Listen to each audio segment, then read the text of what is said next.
Alright, everybody. More Citizen Sleeper. Can play some more of this until I'm tired.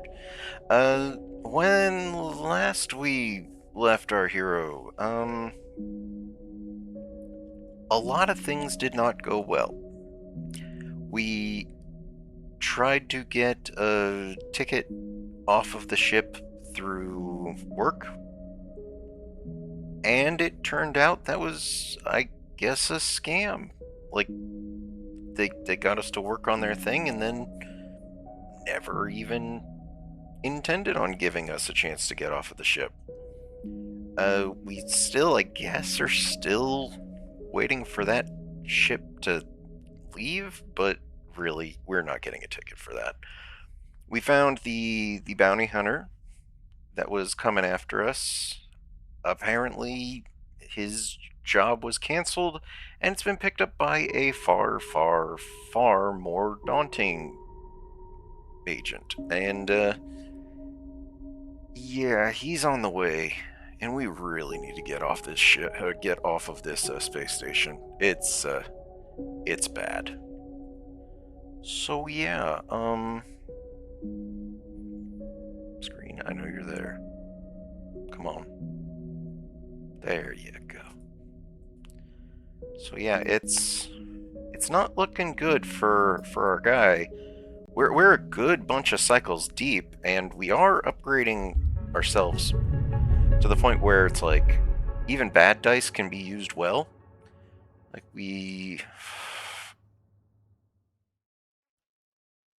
I think at this point it almost feels like the ambergris is our best chance off of this.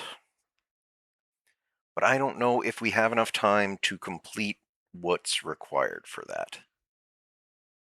Because I don't think we want to be here when, let's find it. It's in here? Nope. I don't know where it is. Because we've got something coming for us. Okay, this. We're waiting on this because, yeah, Lemon Mina got caught up in our nonsense. I get the impression that, yeah, I get the impression I was building a unit to give us somewhere better to stay. Let's see, what more did we need? So yeah, we need to seal the unit, so that's going to take several turns. I don't know how beneficial this is liable to be. Like, I don't know if it'll, give us something.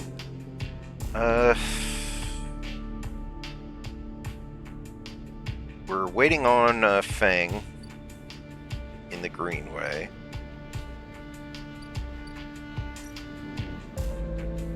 Yeah, cross. Yeah, over here.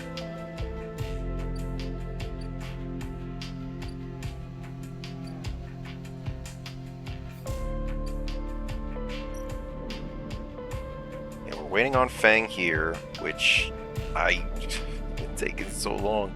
We only have so much time. And then let's see what else we have. Oh yeah. And part of that is we're waiting for Fang to disable our tracker. Because if we get off of here and we don't disable our tracker, then what was even the point? They're just going to come after us, because... let's see. Don't have that. Ashton is the thing that we were going to help that, but we really need to disable our thing. Yeah, we dealt with the hunter and the killer, so we don't have to worry about that at all anymore. It's just, there is a lot of stuff here that we can help with, and I don't know how much we can help with, because Greenway,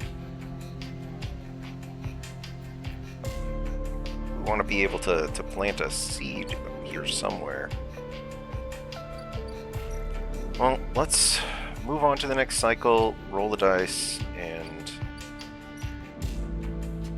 move on to the next cycle, see what we get.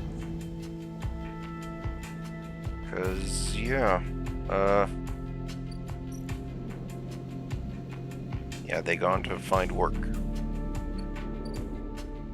What's weird is I don't see... See, we've got 1 point here. We could always just improve our Intuit to just basic.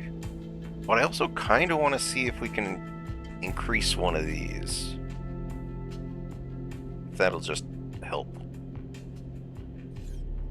Either way, I think we're doing fine. Like, we need to fix ourselves up soon, but we have very few things that are going to damage us other than bad dice rolls. So this isn't here for a while. This isn't going to be here for a while. Yeah, let's just see what we can do. We could always just get a little bit more money.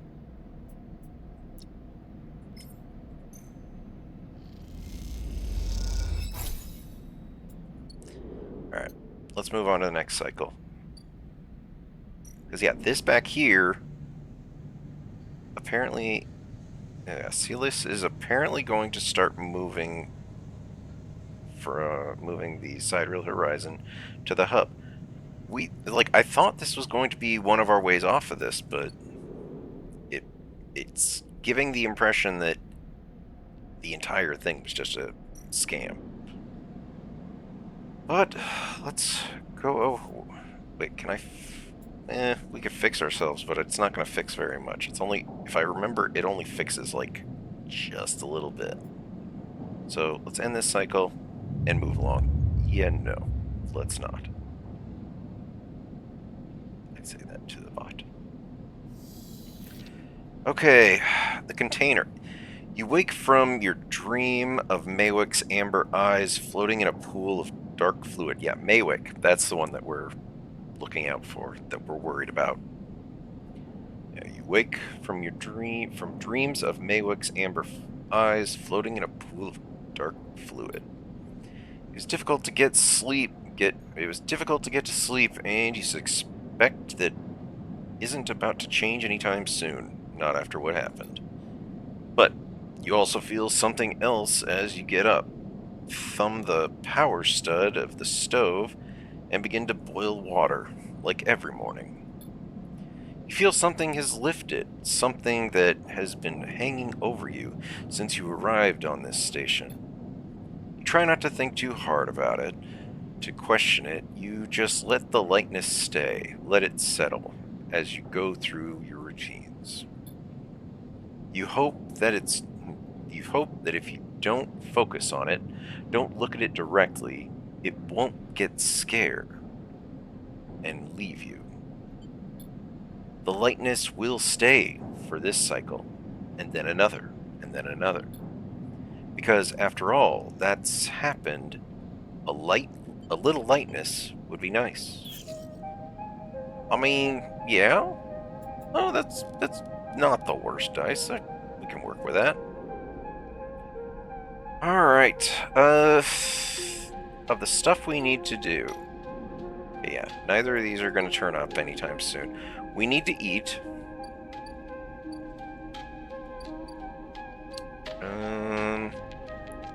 Where's Bit? So that's not going to be ready for a while. Oh, this is not for another cycle, so yeah, I guess we just need to see what we can do farther down. Yeah, so we need to eat. We'll just have some of that. So everything is 20% off, so there's no reason to think that won't work out. Let's see. We don't have any of those items, so let's go see what we can do over here at the Greenway.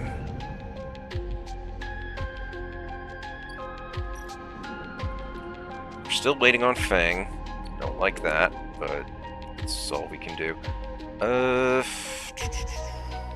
Artificial wilderness. Let's go ahead and finish fixing this. That's got a small chance of bad, but can tap into Ashton's signal this way. It's a 75% chance that it won't be bad, so I'm willing to take that risk. Neutral. Okay, I'll take neutral. Let's make him 75, right?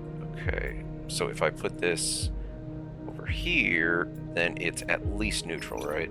Oh no, it's plus one. Okay, we could try to do this Ashton one. Again, this is 75% chance that it won't be negative. Keep risking. Keep going risky. Neutral outcome. Good enough. I'll take a neutral outcome that finishes the thing. Let's find out what we can.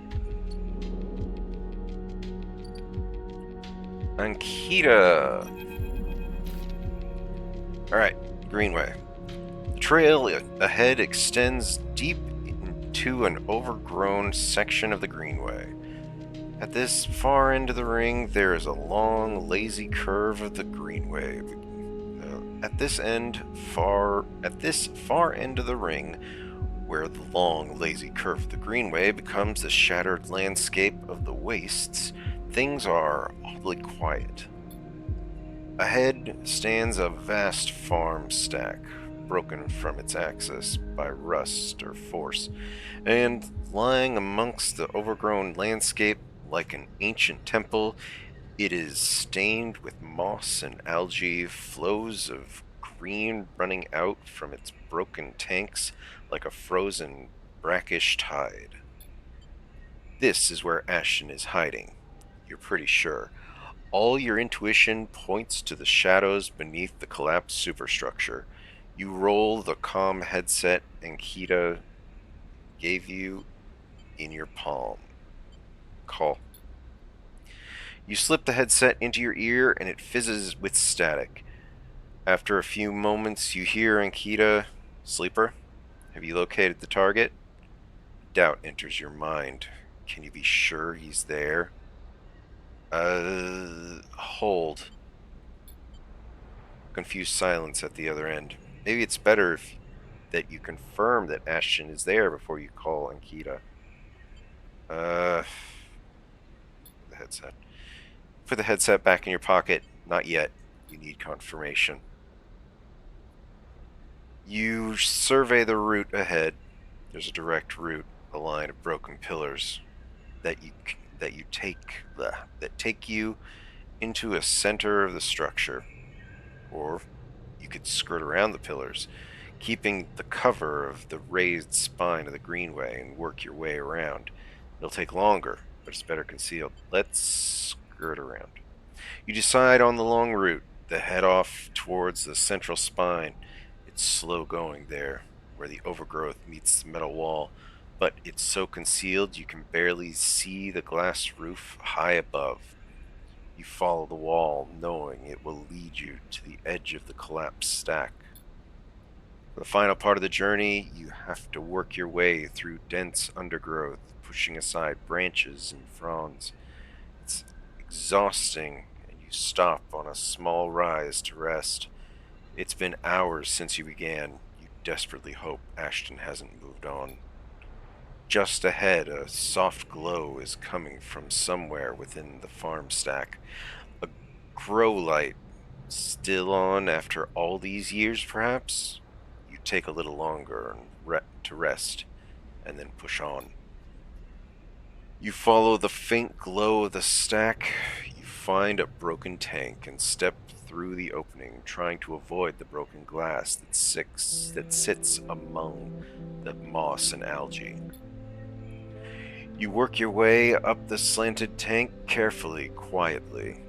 Somewhere water drips, and you swear you hear bird song. Hanging plants catch the light, coating the place in a pale and sickly green. As you reach the edge of the tank, you hear something, an echoing hiss like a hydraulic piston. You quickly move up to where the tank opens into the central drum and look over the edge. The vast drum is like a cistern with plants growing on all sides, a wet, mossy island at its base. It's beautiful, and for a moment, you can't see anything but tones of green.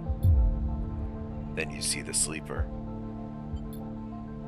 In a faint circle of light descending down through the drum, the sleeper lies slumped at an odd angle. They are surrounded by crates, and beside them, on one of the mossy islands, there's an object. A cylinder set on a tarp. It's connected to the sleeper's head. You flinch. Are they one of the others? One of the ones that escaped with you? You squint, trying to recognize them. They are twisted, broken open, wrong. You look away. Wait.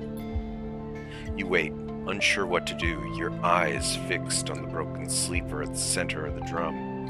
On the connection between them and the ship mind, you think of what might be passing through the connection. Thoughts, memories, or just data.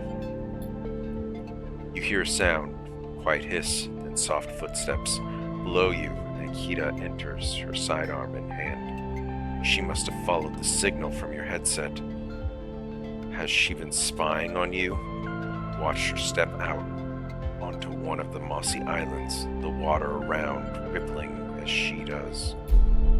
The gunshot breaks silence, blanking out all noise. It hits Ankita's shoulder piece, the ceramic armor cracking but holding as she braces into the impact. Then she launches herself forward, the now activated armor launching her across the drum. Another shot goes wide before she reaches the cover of the crates beside the sleeper. Shit! You hear the shout from one of the tanks high on the far wall. Ankita reaches over and wraps a hand around the thick connection between the ship mind and the sleeper. What is she doing? Better come down here or I'll rip this right out of their head, she screams at the wall of the tanks. You shiver at the suggestion. Kita, stop. Kita flinches, but she doesn't take her eyes from Ashton. Quiet, sleeper, and Kita shouts. A shot rips through the moss beside you, filling your vision with green. The shooter must be somewhere on the other side of the tank. Don't do that again, and I swear to God, I'll tear their head off, Ankita shouts to them. Sleeper, you stay down. There's a long pause. All you can hear is the dripping of water running down the walls of the drum. Then Ashton calls out. I'm coming down, Ankita. Don't do anything stupid, for God's sake. He appears at the far side of the drum, stepping through the shallow water, rifle raised above his head. Drop the gun, Ankita shouts. Throws it down into the moss. As you lean out to watch, you see him catch your eye, clocking your presence. What are you up to here, Ashton, you sicko? She stands, keeping her sidearm trained on his head. You ripped my ship mine for what? Some freakish experiment? Ashton approaches with shaking hands, his eyes now fixed on the connection bundle of wires that Ankita still has hold of. Steady, Ankita. It isn't like that. I needed the ship mind. You have to understand. They would have died without it. What are you talking about? I don't have a ship. Why would you? I don't give a shit why you ripped my ship mind and crippled my ship. I should put you down right now. She tightens her grip on the connection.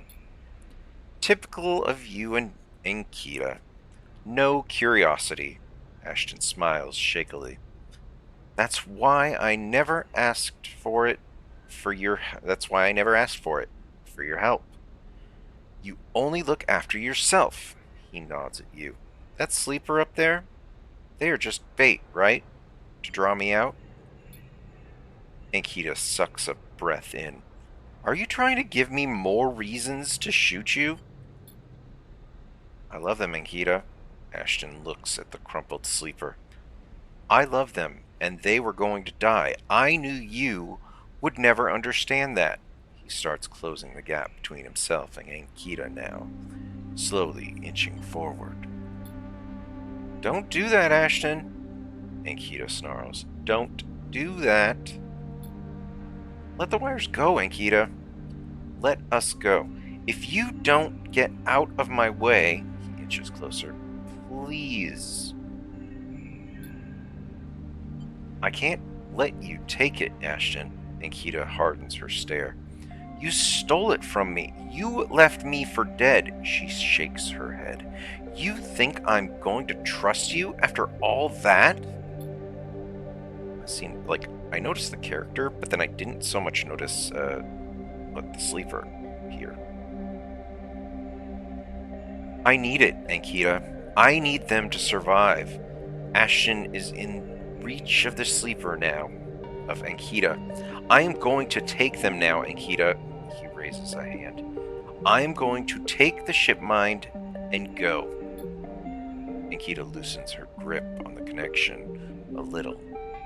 Her hand is shaking now. Stop, Ashton. She lowers the gun a little. Stop. Seeing her drop her guard, he makes his move. A blur of movement, a struggle, a shot, another. You recoil back behind the edge as they ricochet around the inside of the drum, the sound deafening you. When you crawl back to the edge, Ashton is bleeding into the water, the red and green. Ankita is standing at the center of the drum, the severed connection in her hand. The water drips endlessly, drip after drip after drip. You force yourself to look at the broken sleeper. There is no sign of life, of humanity. They're just another broken object among other broken objects, while all around living things grow and thrive. Ankita finally looks back at you, tears in her eyes. She begins to say something that might be sorry, but you're already gone.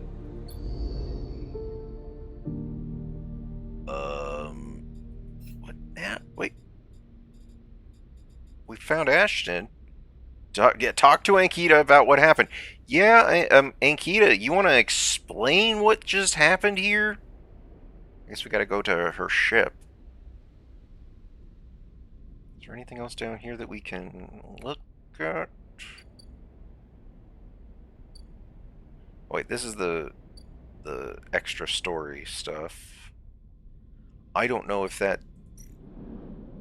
I don't know how well that works. Let's see. Here we can gather scrap.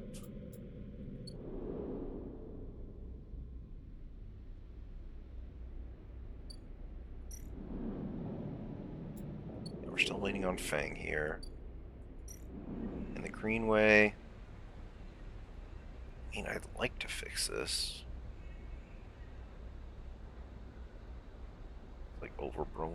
overgrown chambers. Well, let's see. We still have 2 dice, and they're both very good. So we'll go back, see what Ankita has to say about this whole ordeal. We need. Oh, we can fix this. Let's see. We have 5s. This would automatically give it a 6. That would give us probably what? 4?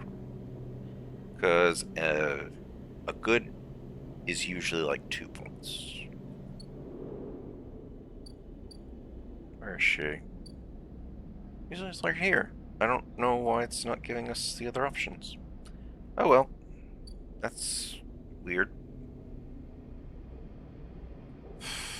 If we don't fix ourselves, or at least fix ourselves up a little bit with scrap or something, I don't think we're gonna get 4 dice next cycle. Let's see. Self-sustaining community. I'm trying to find where we.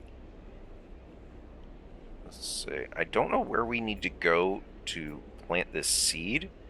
Like, I don't know if we'd plant it here or if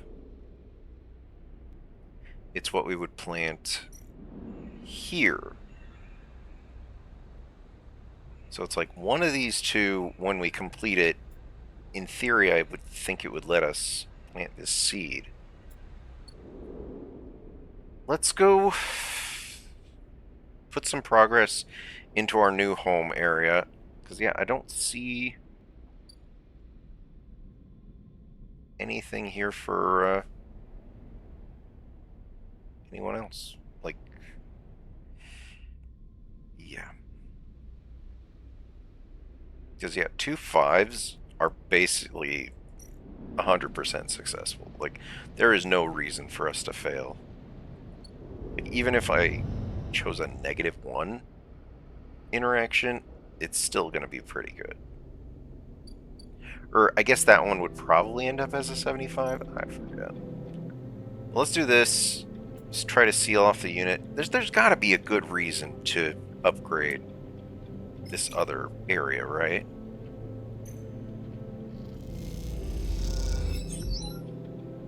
Yeah, we'll get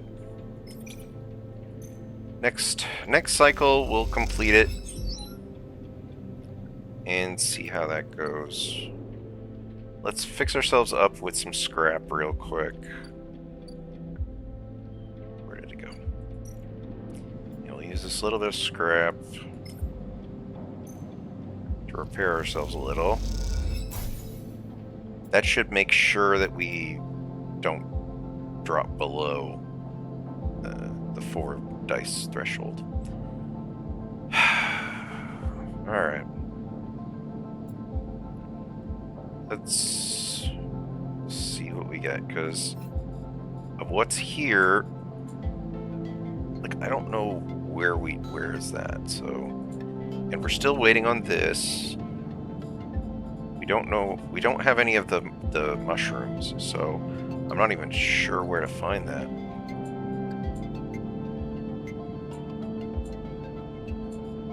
Alright, yeah. Next cycle.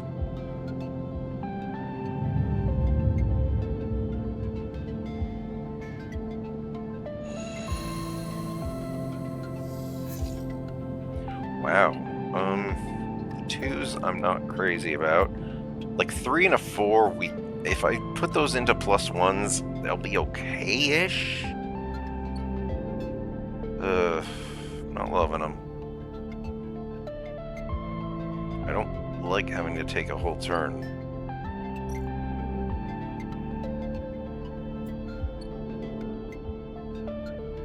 So yeah, the ship that was back here is gone now.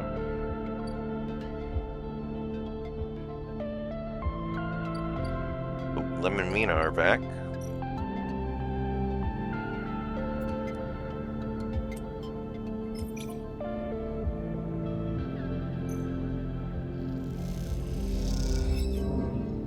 Oh, negative. I didn't expect a negative. There we go, I'll just do it this way. Makeshift apartment. Got an upgrade point and... Ooh, feed a stray. There's signs of a stray animal that's been nosing around near the unit. A handful of chits for some crackers should bring it out of hiding. You know what? Sure, why not? I have 3 credits. I can do that.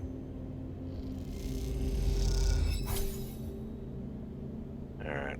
Probably need to eat. Oh. Stray hops onto the work surface and looks out of the unit's small window. It doesn't acknowledge your presence, it just sits there beside a tray of crumbled crackers, staring out at the low end. What's this cat's story? Are there more on the station? You haven't seen another in low end, but in this vast megastructure, that means little. There could be a whole colony of cats like this one down in the Warrens. You look at its sleek dark fur and sharp eyes. It doesn't look ragged, it looks at home. In fact, its presence in the unit makes you wonder if this is the stray's apartment, which you're squatting in. Approach? You lean a little forward and the stray tenses up. Perhaps best to give it a moment to get used to you. The stray settles a little and starts eating, picking at the broken crackers. You don't remember ever having been this close to an animal. It triggers something in you, a recognition of life, totally unlike your own, but is still somehow connected, parallel, even interwoven. The stray licks the crumbs from its fur. Do you like it here? The stray flicks their tail at the sound of your voice. It's hard to imagine the stray liking anything, or at least being vulnerable enough to admit it. But the stray's pleasure at existing here in this place shines through its every sinew. It's not the stray is happy. It's not the stray is always happy on the eye, but the stray is engaged by this place. It's alive here. You turn your eyes to the window, the one that the stray looks out of, and you both watch the stars and the ships together. You feel something pass between you and the stray, a kind of acknowledgement of each other, a sense that each of you might share something with the other, a point of connection. Then, all at once, the stray yawns wide, hops down from the unit, and brushes against your leg. And then it's gone. Out through the unit door and back into the corridors of the low end. That was weird. That was a neat little aside, I guess. And we can feed them again for reasons? What do we have, 2 points now? We have 2 points. Ooh. We can keep dice when condition is breaking. I don't want to be breaking. I don't ever want to get down to the point where I'm breaking. Why? Where is Ankita? Why can't I talk to them? Well, let's talk. Let's find out about Lem and Mina. There's no answer when you buzz Lem's unit. The door is open. You push the door and find Mina sitting in the middle of the floor, playing with Bun Bun. Hi, Mina. Hi, Robot, says Mina sullenly, waving Bun Bun's paw without looking up. How are ya? Bun Bun is sad, says Mina, nodding the toy's head in agreement. Like Daddy. You look around the unit. It's a mess. Dishes and glasses on the side. Some of Mina's clothes piled in the corner. Mina is sitting by her bag, which is spilled out across the floor. Her drawing slate cracked and dark. Let's tidy it up a bit. You start with the kitchen units, piling up the dishes in the auto wash and wiping them down. You pile the clothes up next, folding them neatly. Mina watches you silently as she plays, curious but silent. You've just started to look at fixing her cracked slate when Lem enters. Sleeper, what do you... He pauses and looks from you to Mina and back again. Never mind. He drops a bag by the floor and slumps onto the couch. Everything okay? Lem lets out a weak laugh. You forgot the past few cycles now, too? Wish I was so lucky. He looks away at the open door. Look, now's not a good time. I want to help. Help? Unless you have a side reel ticket or two on you, I don't think there's much you can do here. He pinches the bridge of his nose. You understand, they never even put us on the list, right? I've been all around the rim looking for work, and I've run into more than a few from the cruise. It turns out only longtime Havenage members were issued those those Celis ID numbers. They never planned to consider us. Havenage say they didn't know that was what they were going to use to make the draw. And who knows, maybe Celis pulled the wool over their eyes. But what does it matter? All those hours in the yards for the hand to mouth wage and nothing else. He slams his hand down on the sofa. That can't be it. Well, it is. He looks at the open door again. They're moving the side reel up to the hub now. You know, he says without meeting your eye. That's where it'll depart from. They're bringing in a ship with all their cryosleep pioneers and transferring them up there in microgravity before loading the crew. We could sneak aboard. You think they're just going to let people on board? The security they'll have has to be impossible. He looks over at Mina. Look, we'll be fine. We always have been. I just need a little time, he sighs. We had our hearts set on that trip, is all. Mina comes over and climbs into his lap. What if I got you on board? I missed you these past few cycles. I missed that optimism. Lem strokes Mina's hair. Look, you want to go up to the hub and ask around, be my guest. I can't get up there with Mina down here, and I am sure the side reel will bring in a crowd. But be careful. This kind of thing always attracts scammers and thieves.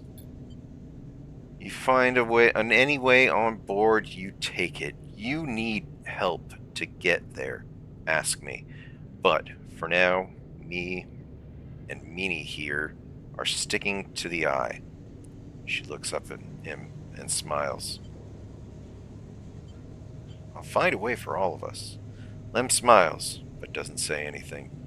You stand to leave, and Mina grabs your hand, eager to give you one more smile. Then you are out, back in the walkways of the low end, already thinking of plans to make this right. Oh boy. It's not great. The situation is not going good for our people.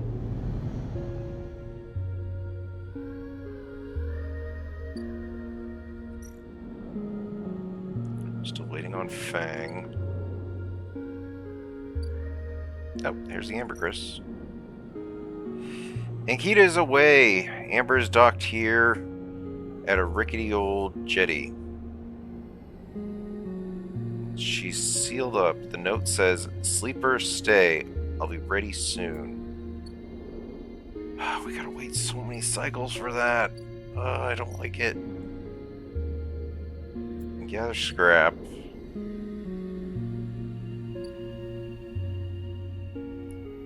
That's a different thing. So if we go to the upper area, commune. Don't know if there's a benefit to the commune. Yeah, we're waiting on Fang.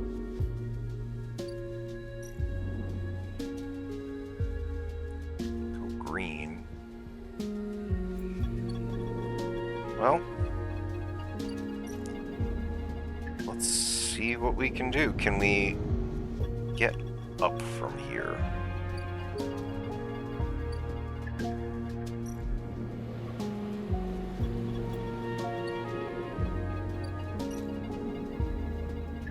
Send to the top of the thing. Oh, what is this? Something real dock? I can't see it. Side reel dock. Ooh. This is where the Sidereal Horizons departure is. What else we got here?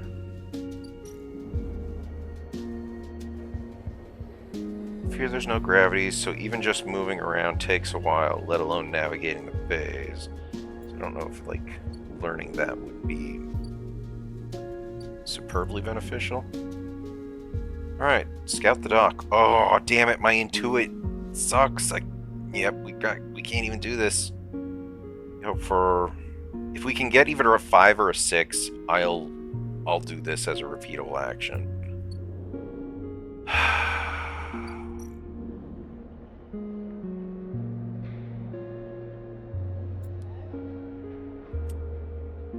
I don't know what this does.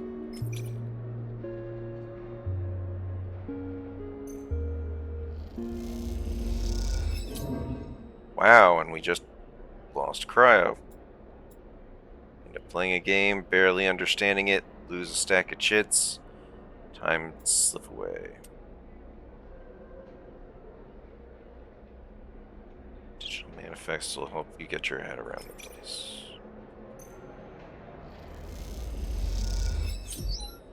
Okay, positive. You start to draw connections from manifest to manifest, noting the patterns and flows. There's something beautiful in the chaos. Alright. Whoa. No. Something. The lounge.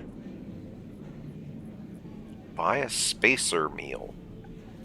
Gimbal sells itself on a spinning sphere, which claims to produce therapeutic gravitational effects.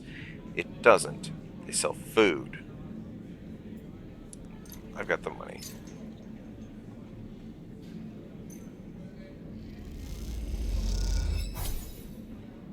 That gives us a lot of energy, but I mean, we didn't exactly need it, but yeah. Alright. Anything we can find here?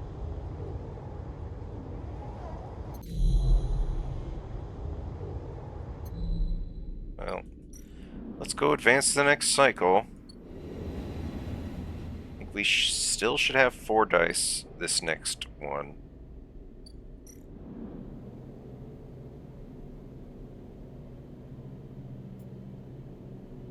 Next turn we'll do this again. This is only 3 cryo. It's not that bad. I don't know if this is going to be a better place to rest somehow. Alright. Okay, these we can use easily. This, we're going to have to plug into the other thing. There's no way that I'm trying a 1 on a regular dice roll.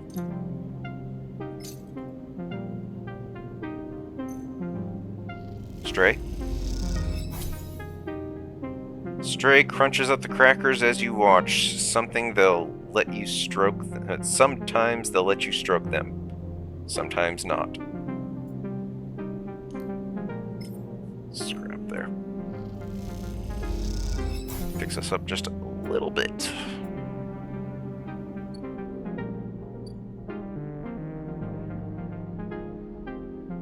Alright.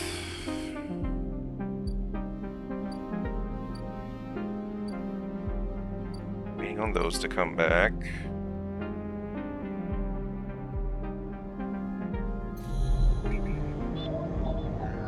Just need to find something that uses a 1. Because I am not going to try to use a 1 in like a regular thing. It's a 2.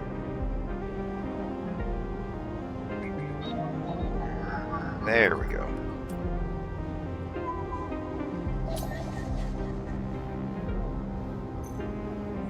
That's a little cryo too. Oh yeah, and it gets us extra. Like, we don't have to worry about the things coming for us anyway, so...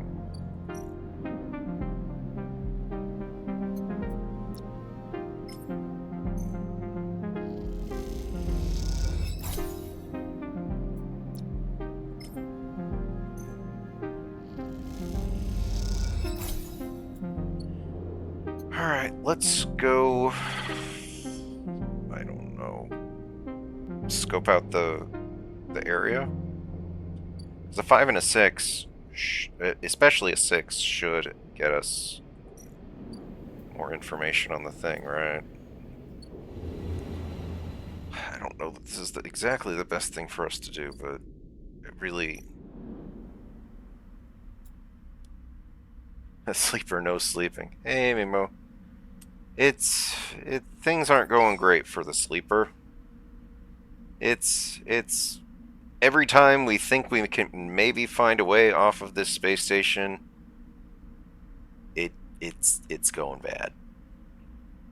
So now we're scouting an away ship, the one that was supposedly going to maybe be one of our ways off, and maybe we can see a way to sneak on. Every time I think about pulling me back in, no, it mostly just seems like every way to get out of here is just some kind of scam or a trap or a trick. We gotta get off of here before the really bad bounty hunter comes for us. But I'll do this so that really only the neutral outcome. That sucks.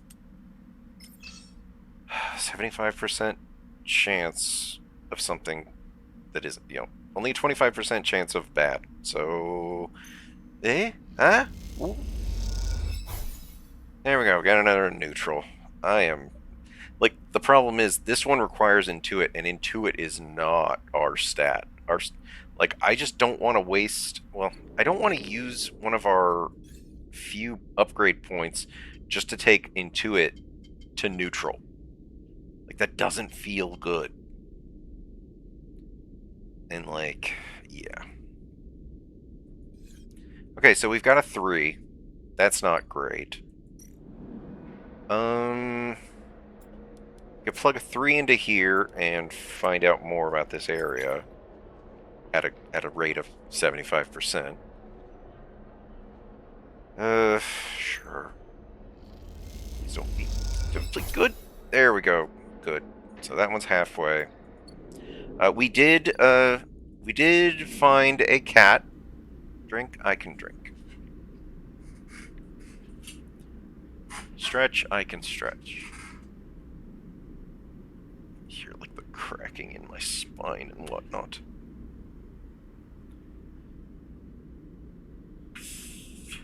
Yeah, today was quite a day. The power went out at work, but that wasn't really enough to have us not be working. It was a case of, now everybody grab everything that's cold and gather it up and put it into the freezers and into the refrigerators so that we don't lose thousands upon thousands upon thousands of dollars in food.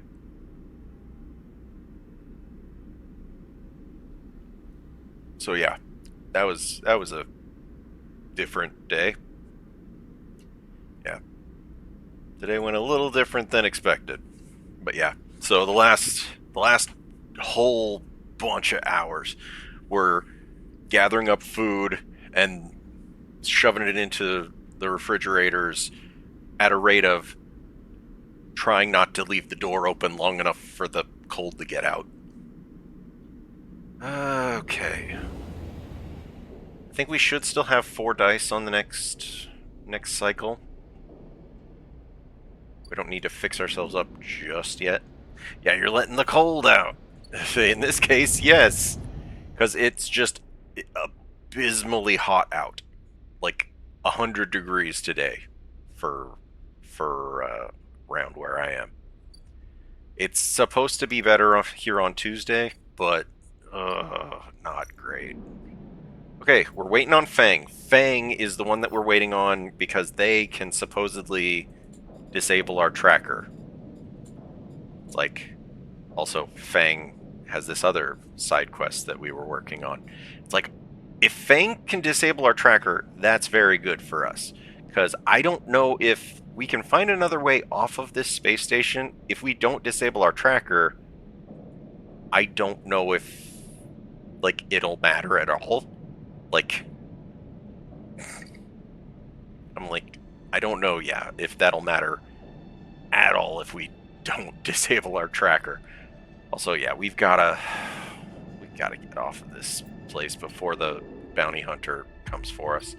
Also, here we're waiting for for Ankita to come back because we helped Ankita find the person who stole the Ambergriss's drive core or whatever the hell it was called.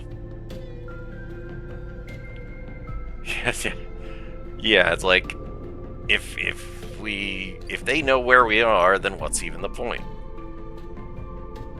I'll have to see if we can do this to get more. Yeah. Right now it looks like the Ambergris might be the way to get off of the space station. Although there is also the that ship that we did, that we're kind of eyeballing.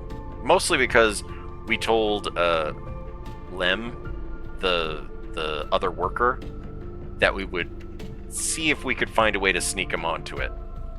And it's a mess. Like we need to get off of here before the other guy comes. But what sucks is, Intuit is not our stat. So unless we get like a 6 or a 5, this has a high chance of not being a good roll. Like, I think maybe we could plug a 4 into this and it would still be 75%. It would be only 25% negative if we plug a 4 into this. But it still leaves us with very little room for it working in our favor. Oh, did I say, over here, we found the ability to feed a stray crackers. I don't know what it does, other than just, uses up a little bit of our cryo. But, we feed a cat some crackers. Because, I don't know, maybe cats like crackers. This one seemed to like it okay enough. And we get enough of a discount. Yeah, we get enough of a discount, really. Three cryo dollars or whatever isn't that bad. Like, it's not that much to be concerned about. Alright, let's end this cycle. Fingers crossed we get to some kind of good dice. Come on, give me some dice I can work with. Really need. Come on. I think we can work with that. Like, a 6 and a 5, I think, we can work with that. A 2 is a little suspect. I think we're going to have to do something with that. But, here, let's feed the stray again, because I really don't know what this does after the initial time. So we just keep feeding this stray some more crackers. Yeah. They crunch up the crackers. Sometimes we get them to be stroked, and sometimes not. Alright. First, well, we need to eat. If anything, we need to eat. Where is food? Give food, please. 12 for food? Sure.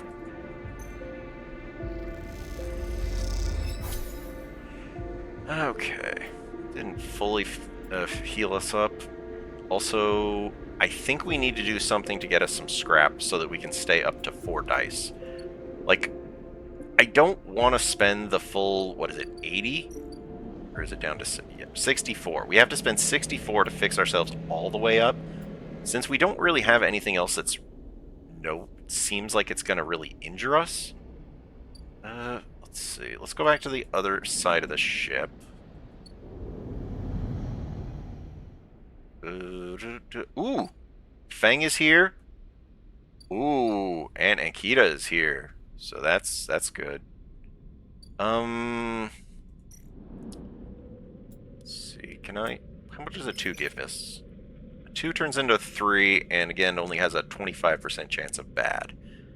If we get a scrap, then we can make sure to fix ourselves up enough to stay at 4 dice. So, come on. Yeah, there we go. We got 1 scrap. That's gonna have to do. All right, let's find out what. Fang, you're supposed to deactivate our tracker. That's one of the reasons we hang out with you. All right, Fang, what you got? When you enter the service dock, Fang is already set up.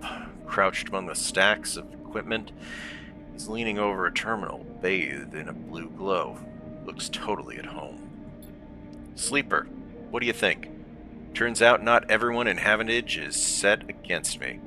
A couple of my old system pals managed to ship me some of my old gear. He gestures at the pile of blinking hardware. Nice kit? Fang does a mock bow. So, what are we looking at? One massive smoking gun. He raises his eyebrow. Fang beckons you over. He has a set of scans of the wastes on his terminal, with the heat maps of activity overlaid. A chunk of the derelict rim is botchy. There is blotchy and bright red and orange marks. Okay. Does this look like a wasteland to you? Fang shakes his head. There's hundreds of Conway machines out there, all lined up in concealed hangars, and a whole underground facility to support them. Hardin has got a crew out there, putting them together. They must have shipped them in piece by piece through the shipyard, ready for assembly out here. Why? Why would they do that? They're planning something. No one needs hundreds of heavy-duty reclamation drones to run this kind of operation.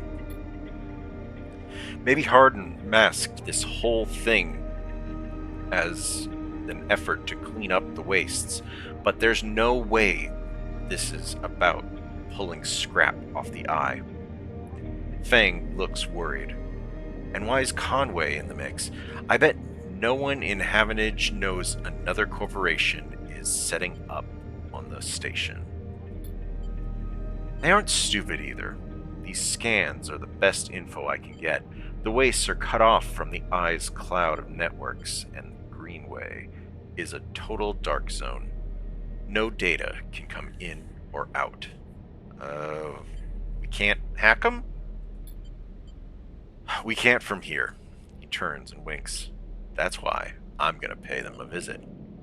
How? You forget, Haventage. You forget. Haventage come in and out of there all cycle. I should be able to get in, as long as no one I know sees me. He grimaces painfully. Or playfully. But I need you on the outside to help disable security systems and cut me a pathway through. There's no cloud access. Stretch, I can stretch. And drink, I can drink. Hey, Rita. How goes things?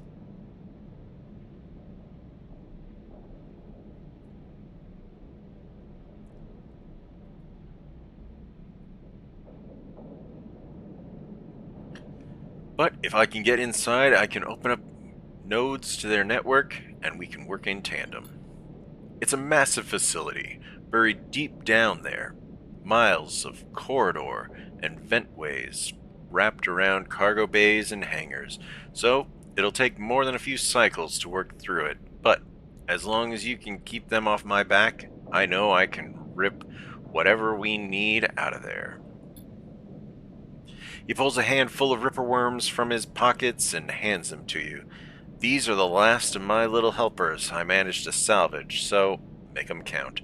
I modified them slightly. This time, they'll feed their data threads back into the system, and they'll be tunneling into, creating a nasty little feedback loop.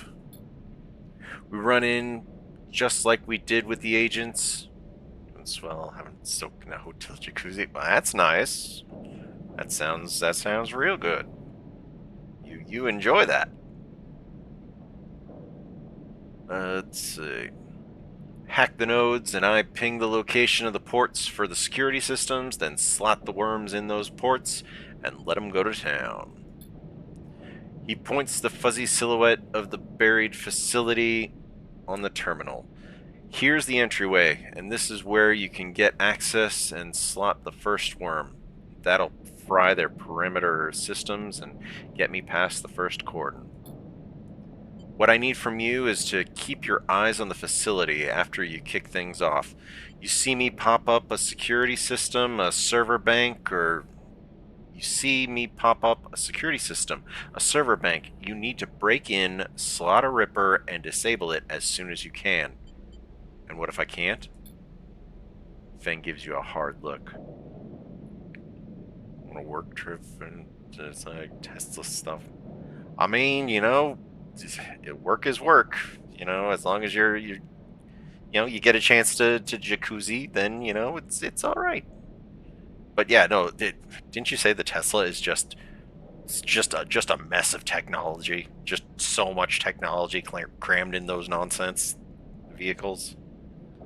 Just like the Cybertruck is just big ridiculous nonsense.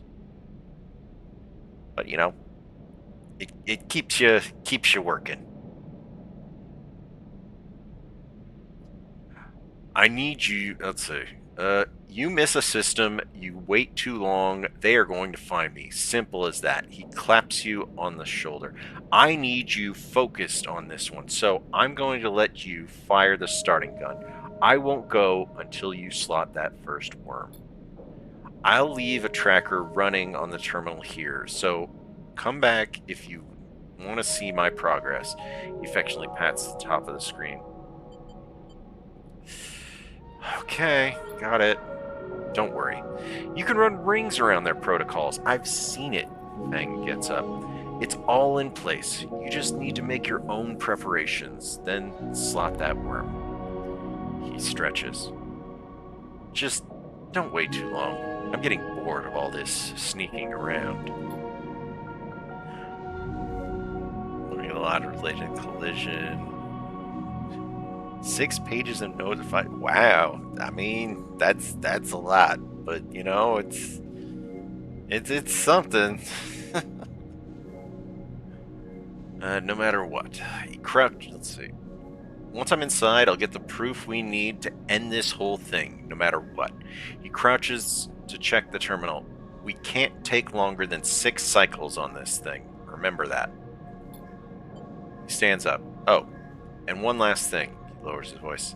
If I get caught, or you can't reach me, or we run out of time, there's one thing I need you to do. What?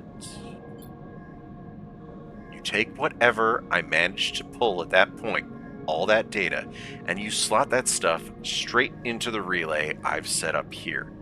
He points to a pile of servers and terminals hooked into the dock with cables as thick as your arm. I repurposed the dock's SOS broadcast system to beam out whatever you put in it. Anyone with a terminal, a slate, or a server on the eye will see it. That means Havenage, Yadigan, the hub, everyone. No matter what, Harden isn't snaking away this time, he grins. Got a bit more to do here, but the moment you slot that first worm, I'll make my move. He gives you a parting smile and turns back to the terminal. The nerves hit as you make your way out the service dock. As you make your way out of the service dock, time to prepare yourself. Ooh, boy. Okay, so what does Ankita want? I mean, we've got good dice to start off with, whatever his nonsense is. Like, yeah, we've got good dice to start his operation. Although it looks like we can't start it this cycle, which kind of sucks. All right, Ankita, what's next on your story? You spot Ankita on the track to a farm stack. She has a box on her shoulder and is working her way down the slope. She sees you as she approaches. Neither of you speak for a moment. She looks tired, pale. Her hair is tangled and clumps of dirt cling to her armor. You both eye each other. Ankita? She holds up a hand. Sleeper? She takes a deep breath. I am sorry for what happened. Truly I am. She looks down. I am sorry you ended up in the middle of this, when all you've shown me is kindness. She rubs her face. I'm sorry. It's okay. She nods, then looks up to the stars. I've never... She stops herself. Thank you. Safety procedures, high voltage, learning the basics, how electricity, and theories. Yeah, that does sound like it could fill up a bunch of pages of notes. Ankita shifts the weight of the box on her shoulder. I've been preparing for... She grimaces. Look, she sighs. Can you come with me? It's easier if what? You see it. She finishes. It's just down the way. Ankita leads on down the dirt path between the pillars. There's a wind passing through the greenway, a quirk of the air vents the biosphere maintains, and it ruffles the leaves softly. The sound makes the silence more obvious, more complete. You try not to think about the last time you were here. You've been trying not to think of it for the past few cycles. The image of the sleeper, sprawled, twisted, open, connected to the ship mind, has been hard to forget. You realize Ankita is leading you back there, back into the drum at the center of the stack. You pause, trembling a little. At the threshold, she turns. What are you doing? She looks at you with empty eyes. What needs to be done? You stand on the threshold and look up at the tanks, green and wet, some glowing with flickering grow lamps. You look down at Ankita, suddenly so small under this hulking ruin. The smallest she's ever looked. She places the box down. Follow her in?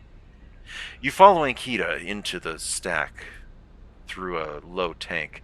Entering the drum at the ground level, it is just as beautiful as you remember, but it barely touches you. Instead, you check the apertures of the tank for the glint of the weapon, and for the glint of a weapon, or the shadow among the moss. Fascinating stuff. Already saw some technology being implemented. Comments related to the cars. Love to take some. Ooh, we got an ND. It's like, what is it? I think I'd remembered hearing those, the Teslas have just so much technology going on in there. What was it? It's like, if you want to what is it? If you want to wash a Cybertruck, you've got to go through an entire technological process of making sure that it's not going to accidentally like mess with any of the sensors or something like that. It's like lots of just lots of just in tertiary tech going on with those vehicles, and it's just like, okay.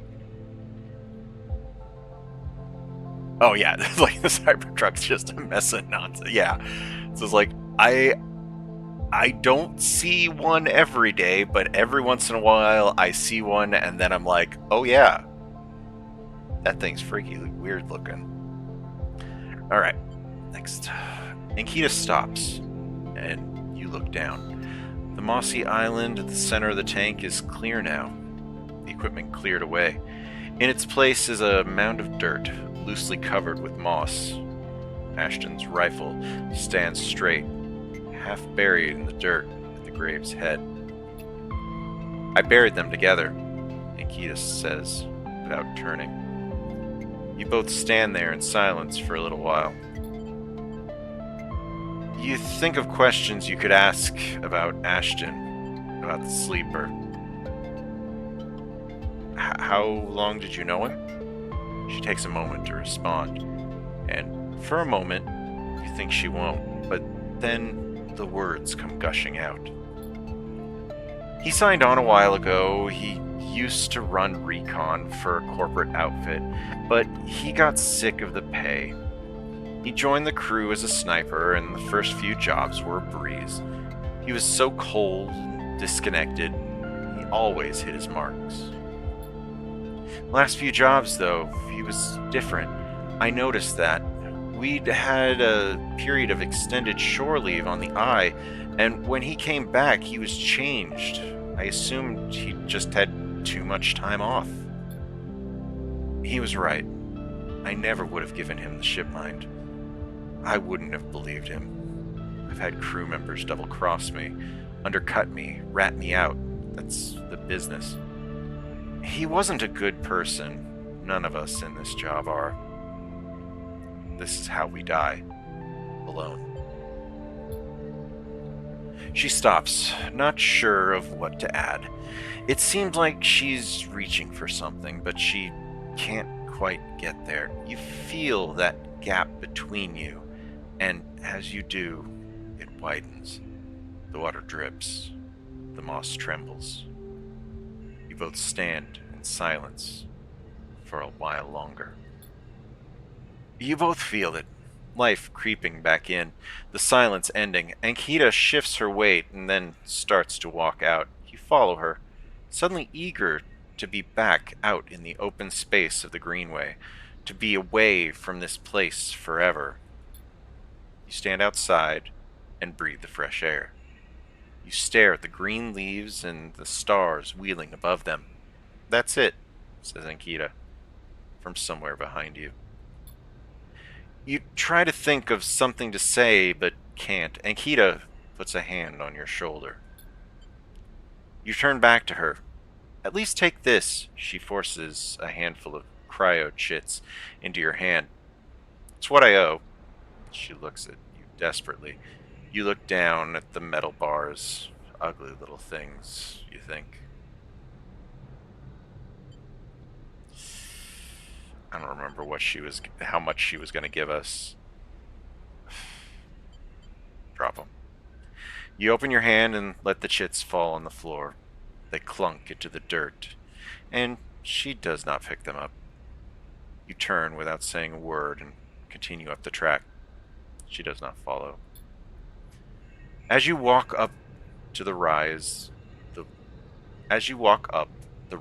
the wind picks up and leaves shudder. You walk faster, trying to outpace your anger. You think of those ugly metal bars in the dirt. A life has to be worth more than that. It has to be. Well, we got another upgrade point. But at what cost? Okay, we can actually put a +2 on one of these things. Which I'm really eager to do that. I don't know which one is best to put a +2 on. Let's see what we need to put a +2 on best. Like, I don't think there's anything else that we can research. Yeah, this is another different story. Like, I think this is just extra, like, post-release DLC story stuff that I worry would just pull us away from what we're trying to do.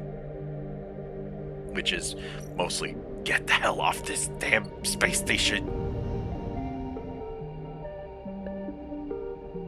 Alright. Just like trying to see if there's anything else that we can interact with here. Oh wait. Ooh, scrap freighter. Let's buy some scrap. We got money. I know we just, threw money on the ground, but yeah, we've got money.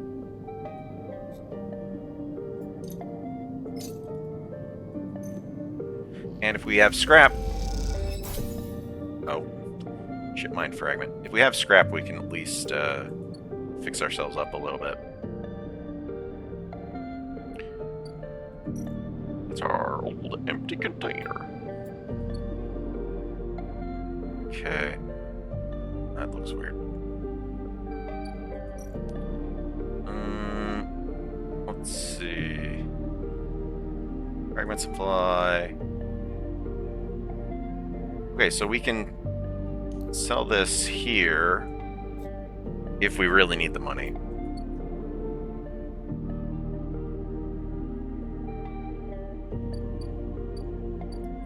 Alright, let's see. What is this one?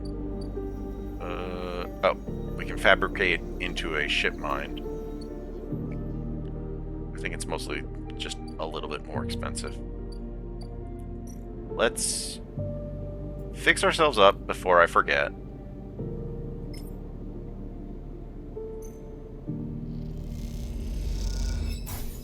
Okay, that'll make sure that we get 4 dice for the next cycle. Alright, let's go scope out the ship up here real quick. Because Intuit is not our thing. But this will at least put it like a 50-50 chance of it being positive, so.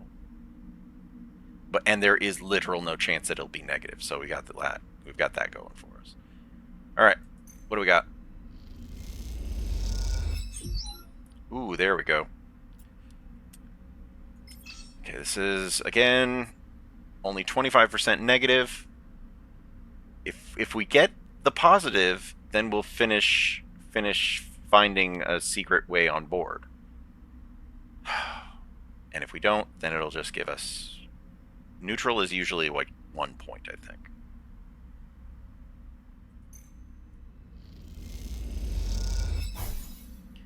Alright. Again, 25% negative. Like, all of this is just to maybe get Lem away off of the ship. Yes, we do need to get off of here, but he's got a kid. We need to find a way to help them, if at all possible. Alright. Fingers crossed. Yeah, there we go.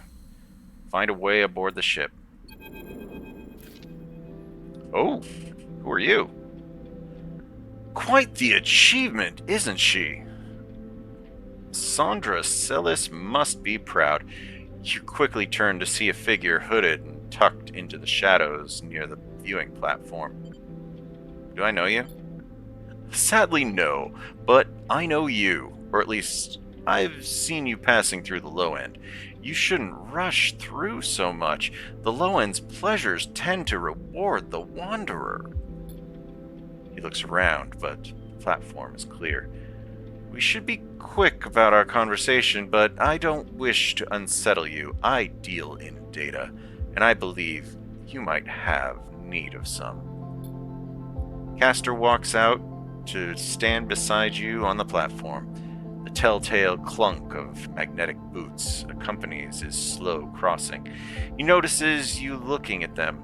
I don't much like it up here, he explains.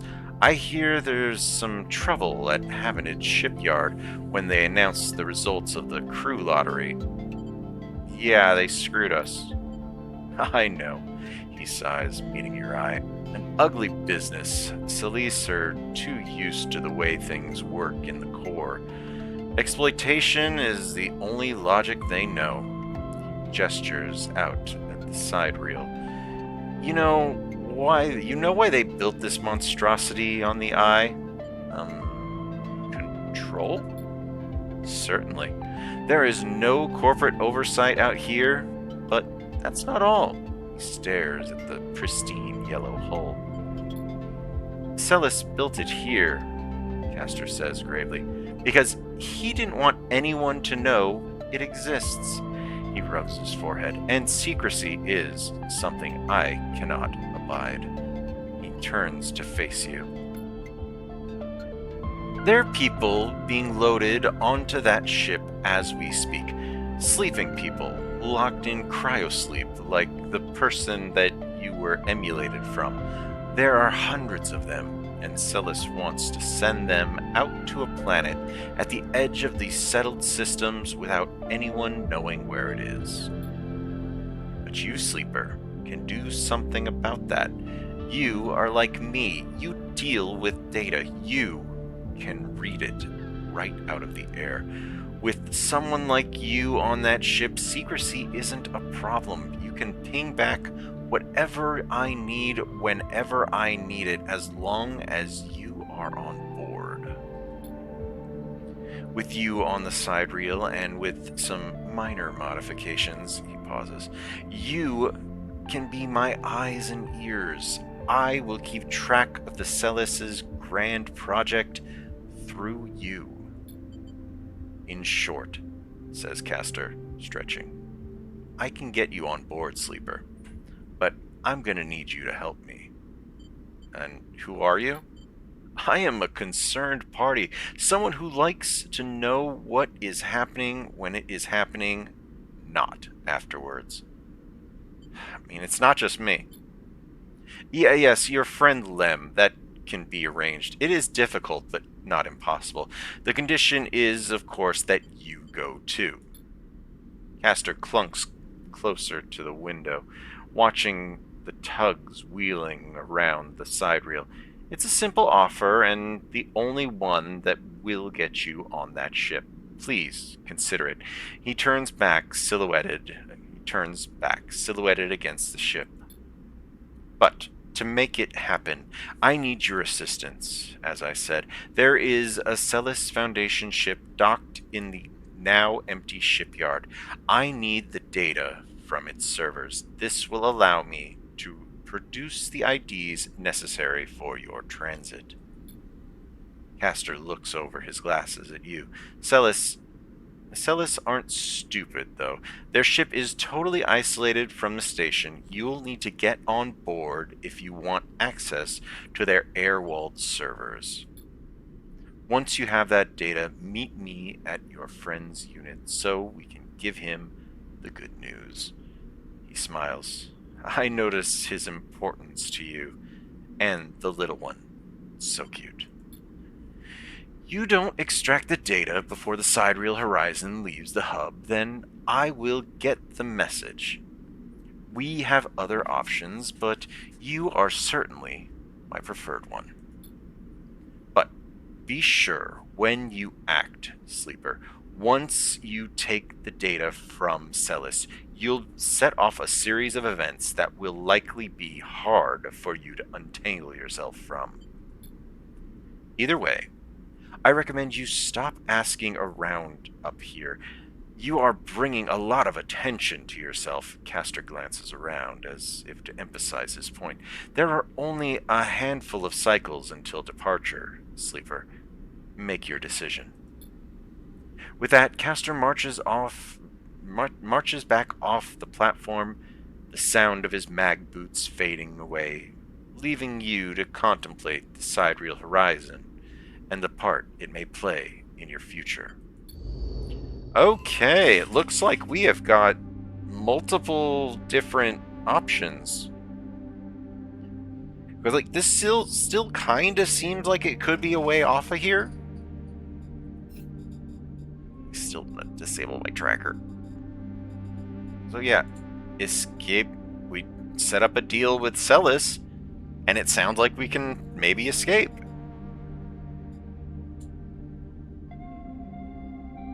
Then we've also got this other thing with Fang, where we're trying to take out Conway. Or yeah, we're trying to deal with this Conway thing. There's too much stuff going on all at once. I don't particularly like it.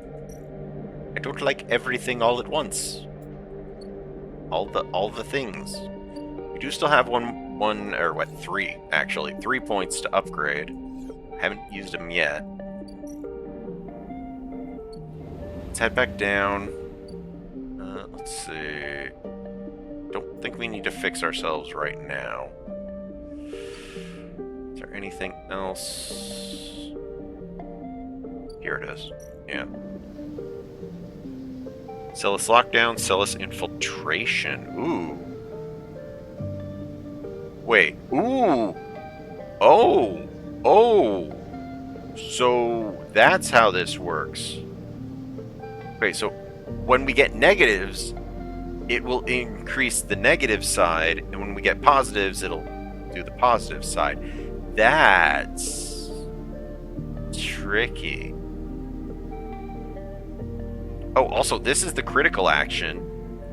This is the repeatable one. Yeah, this is the one that... Also, this is Intuit. I don't want to spend a point just to make our Intuit neutral. Because, yeah, our Intuit is negative right now. I know we put at least something in there. Yeah. The fastest way to get on the ship is to pretend to work there. A plan so bold, it might even work. So, I kind of want to do this exit strategy still. I guess it's all just going to come down to what dice we roll. Because we've got the thing down here for Fang that we're trying to figure out.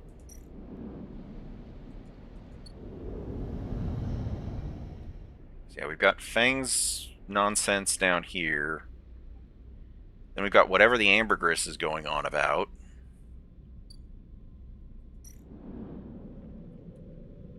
See if we can get some more scrap so that we can make sure to stay above. So it's like one of our dice is going to end up going to this. And then we'll have 3 remaining dice. Depending on how good the dice are, we can make some progress. I don't like that this feels like a very point of no return kind of situation, because we've got very limited additional options. I don't want to fix us up, but we've got limited options, like I'm saying. Well, let's feed the stray. Well, no, let's end the cycle. We'll feed the stray, just because I still don't know what it does, and honestly, 3 cryo points don't make that big a deal. Yeah, don't make that big a difference for me. Alright. Come on. Good dice. Give me some good dice. That's not what good dice look like. I want better good dice. That's... Be the cat.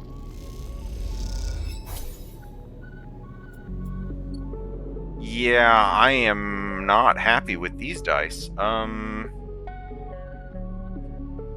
first let's eat, because we have the money for it.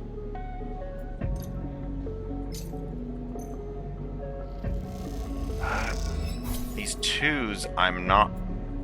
Like, if we find something that we can put the +2 on, and maybe these 2s and 3 won't be that bad.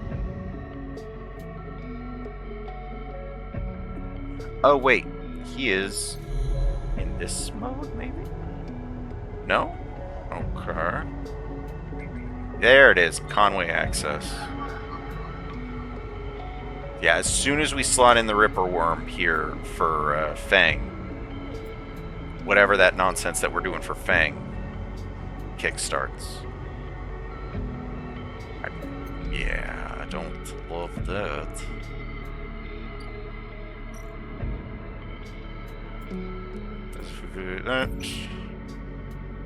Actually, even that.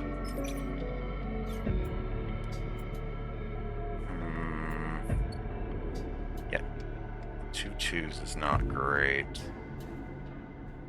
What's Endor again? Let's see. Yeah, we could put. Oh wait, Endor is one of them that we don't even have the extra points in. So yeah, it's Engineer, Interface, and Engage that we have.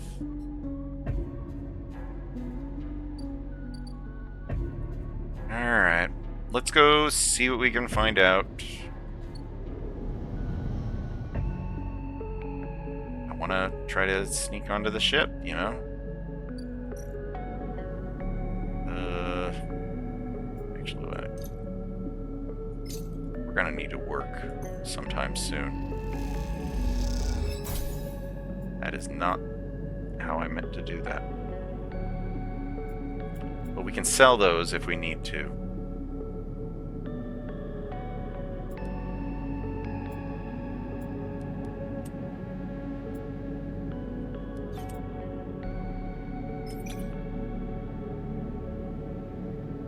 I don't like doing this, but we'll see what we get.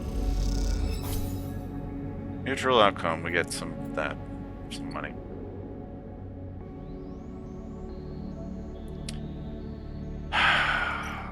Okay.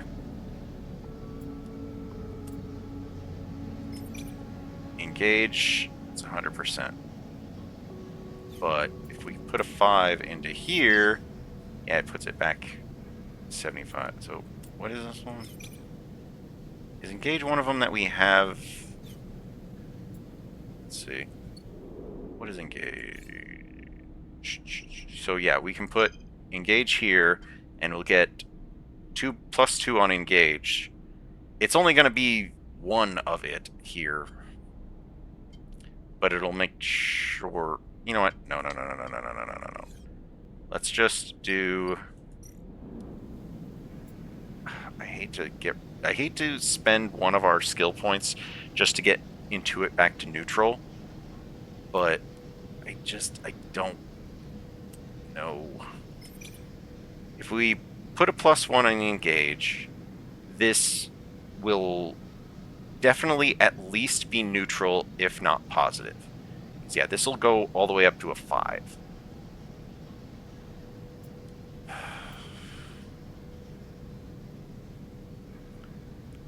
It's just like the difficulty of the choice is rough. All right. I also think we are going to. You know what? Let's just fix ourselves. We'll spend the money to fix ourselves. We'll have to find a way to get more money.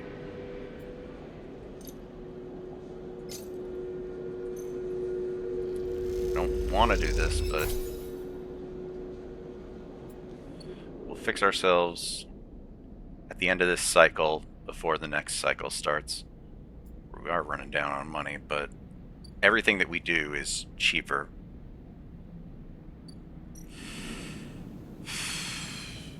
Okay, we'll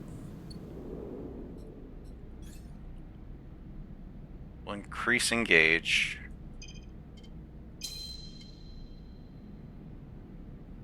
Yeah, everything is discounted.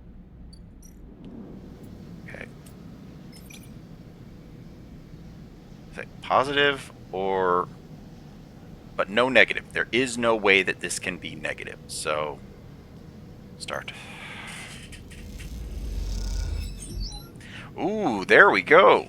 Positive gave us 3 of that. That's very, very good. We can't do this one again, but it was at least something. Okay. Don't love this. but I feel like it's a risk we have to take. 25% chance, bad. We gotta, like... Okay. Neutral. I will take neutral. I will take neutral just fine. That just means if we can get a 6 and, like, a 5 or something on the next roll, or on the next... Like, we're going to fix ourselves up. We'll have 5 dice available to us. If we can get a 6, I still feel like maybe I should have made Intuit neutral, but at this point, there's no changing that.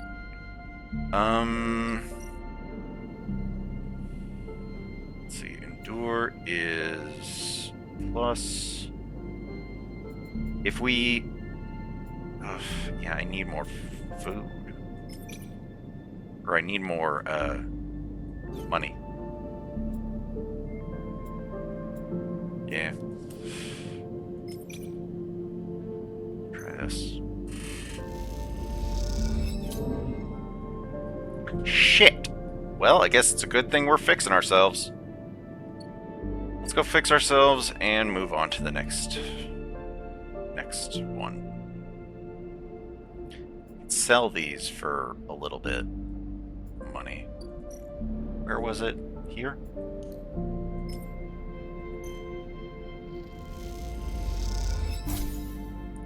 $30. It's not terrible. It's not the worst. Are they here yet? Nope, they're not here yet. Alright, let's fix ourselves up. Where did it go? Stabilizer. This will give us 5 dice. So if we can get a 6 and like a 5, then maybe we can find out how to get off this ship. Maybe? As much as I really want to help Fang, I don't know that we're gonna have enough of the right things.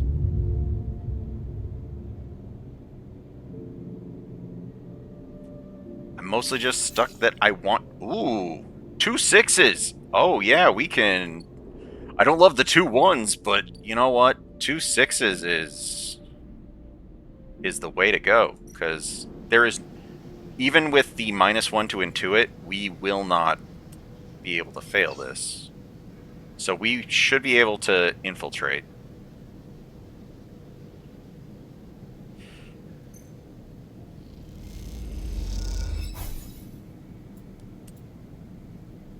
Give me neutral outcomes. Seriously. Okay, there we go.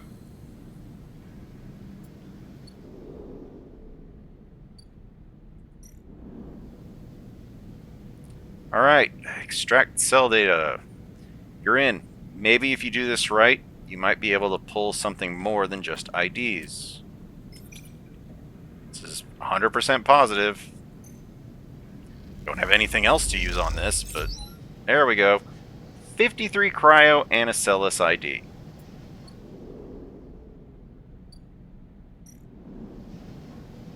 That's everything we can get there. Okay. I don't know what we do now.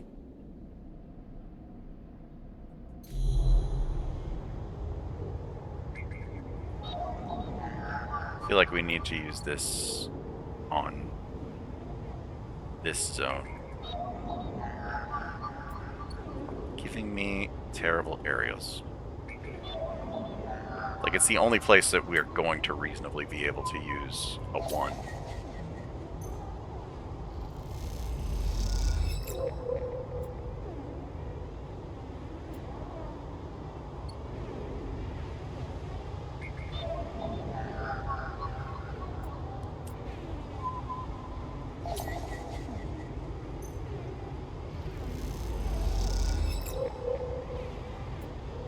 Alright. Unassigned cellus IDs, golden tickets on the side reel, so we can sell. Whoa! Found caster. Alright, when you arrive at Lemon Mina's unit, Castor is already waiting outside, leaning beside the door. Forgive me, Sleeper, but Celis is already buzzing with news of the breach. I was expecting you. Uh, will this work? Don't worry. The breach cannot be traced to the specific IDs I'm about to create. Castor reaches into a pocket and produces a sleek green and white hand terminal. The data, please. What is that? Something I acquired from Celis while you were busy on that ship. Castor pushes up his glasses. I haven't been waiting for you the entire time. You hand over a drive with the data, and Castor fishes around for a converter cable to hook it up. He slots in the terminal, and after some whirring, a set of 2 transparent films marked with numeric sequences are produced. 2 tickets to an uncertain future. Castor smiles to himself. The child will go with Lem, of course. He pockets them. These are yours, but first, he holds out a white cube. Your side of the deal. What is it? Something to help us make use of you. He passes you the square, and you rest it in your palm. A small, white, perfect cube. Suddenly, you feel a sharp pain, a flinch. The cube jumps from your hand and rattles along the walkway. You look at Castor apologetically. Castor smiles. Not to worry, it's done its job. Now it's for you. Now it is for you to do yours. You look down and you see a tiny pinprick in the center of your palm. Nothing sinister. Castor puts the terminal away. This way, we can keep track of you and the sidereal horizon. I didn't agree to this. You did, Sleeper. Castor adjusts his glasses. You have to understand that I could have done this without you knowing. This way, everything is on the table, so to speak. Castor hands you the transparent films, and you see the shimmering portraits of you and Lem flickering beneath the surface. Go. Give them the good news. He reaches across and buzzes the unit. Lem slides open the door, half dressed in his gear. Sleeper, what brings you up here? Come in. He beckons you inside. You look to the side, expecting to see Castor, but the wall is empty. The unit is cleaner, better organized than last time. Lem sits at the thin bar and gestures for you to sit. Mina's with some of the local kids. Someone has started doing lessons down the way, and she seems to like it. I'll sit. You sit at the bar. What's up, Sleeper? I have news. Out with it then, Lem laughs. I have Celis IDs. You have? Lem freezes. How? Blinks rapidly as if to wipe you from his vision. Does that mean we're leaving? Lem stands up and paces around the unit. We have to pack. He starts laughing. Holy shit, we have to pack. He turns back to you, smiling. How the hell did you swing this, Sleeper? Made a deal. What a deal! Color me impressed! You show him the ID films, and he whistles at the portraits. Impressive stuff! He pats you on the shoulder. You stay with Mina. You should stay with Mina. We can tell her together. Sure. The buzzer goes. That'll be her. Lem gets up, opens the door, and Mina, a bundle of energy and life, rushes into the room. Robot! She shouts. Lem picks her up. Mina, you won't believe what they brought us. You flash her the passes. She looks confused. We are going away after all, Meanie. He lifts her up above her head. He lifts her up above her head on the big, beautiful ship. Mina screams and Lem laughs. He puts Mina down and she runs over to you and hugs your legs. I love you, Robot, she says quietly, so only you can hear. Love you too. And a while later, While you leave, you don't even think to check for Castor by the door until it's too late. You stop and turn halfway down the walkway, but there's nothing there. Even that little white cube is gone. So you keep walking, back through the low end, deep in thought, excited, scared, all at once. I mean, that's good, right? We're getting them off the thing. We're gonna do this. We're getting there. We're doing the thing. It still seems so sketchy. Just so tremendously sketchy. But we don't have options. Like, there's no other great options that I can find. If we get good dice, then I guess we can try to help Fang with his thing down here.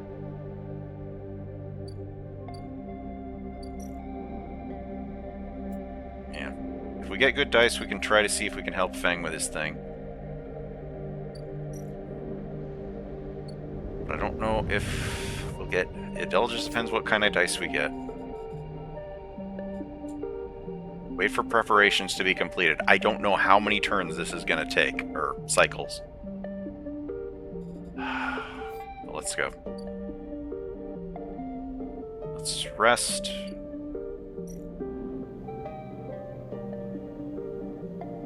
And cycle.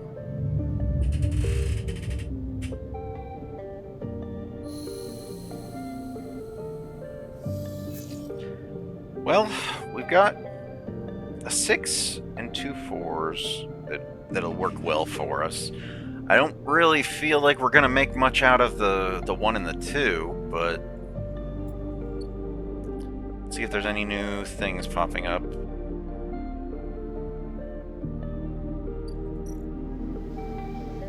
There's nothing here.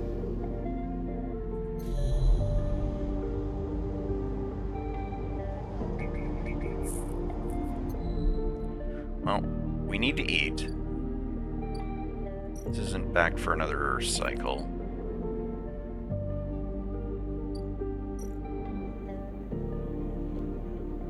Rations, I think we're only worth like 2? So let's go eat.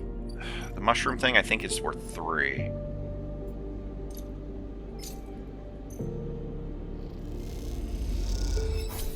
Yeah, there we are. Alright. Let's see what we can do down here.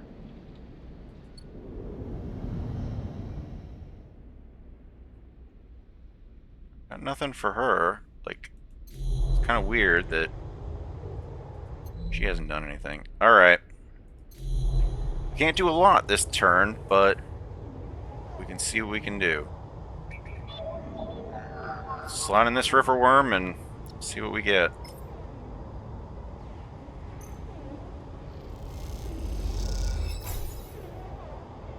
Alright, the worm tunnels in. Conway facility opens up. Godspeed. Cloud. As you slot the worm, a thread jumps out of the facility. It unspools in front of you, releasing its data like ink in water. Sleeper, Fang's voice crackles through. Moving in. Nodes, then ports, a whir of interference. Slot the worms. Timer starts now. Stay safe. Thread dissipates. You are on your own now.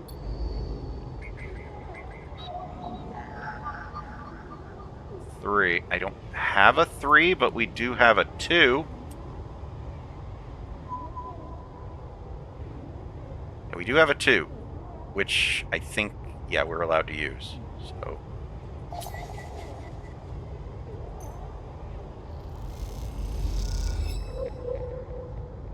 Port located. Ripperworm, let's go.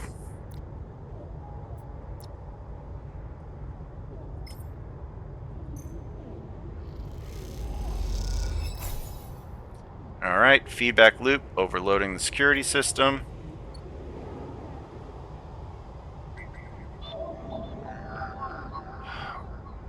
Need a 4 or a 2. We do have a 4. What does this one want? A 5 or a 3. We do not have either of those. That's a little disappointing. So that's, yeah, that's something that's not going to be solved this cycle. All right. Let's do this one since we do have a 4.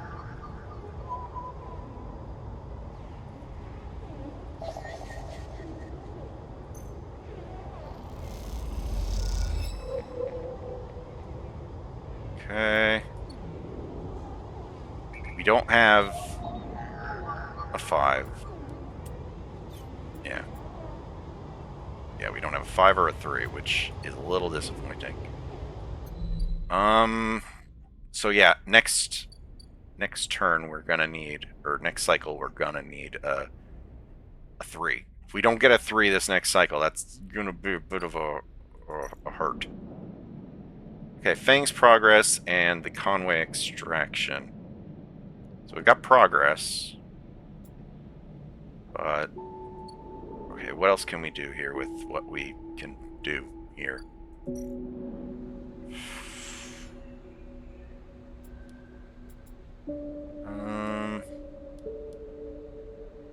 We're not getting anything out of this one. Might as well see what we can do here.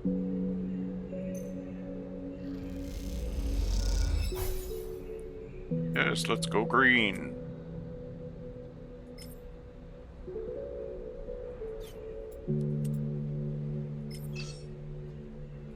It's just like a temper or a... No, they're both repeatable. It's like I don't think I have anything else to really do. So we'll just do this and we'll get some points on this. We'll go find something to cram the 1 in over on the other area. Oh, dang, that gave us 3. That's pretty good. Whoa, farm. Ooh, okay. Working the stacks. Steal the harvest? That seems like a terrible idea. There's loads of food here. Why should the farmers keep it to themselves? Just because, like, I have plus for engaged, but even doing that, it's still a fair chance of being bad.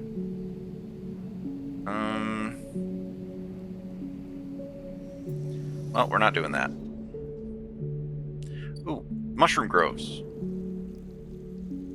We can't forage. We don't have good enough intuit. God damn it! Why intuit? What? Oh, again, it's like we're getting punished for not having intuit.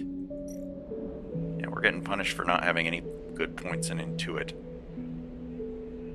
Ooh, work the canteen. I mean, 75% chance.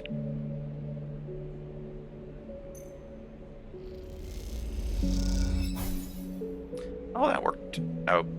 Oh, it's neutral. Okay. You watch as the commune members come and go to the canteen, shouting to each other and mixing freely. Feels good to serve them. Alright. Whoa. What new drive did we just get? What? What did you just try to tell me about? Oh, join the commune. Volunteering at the commune.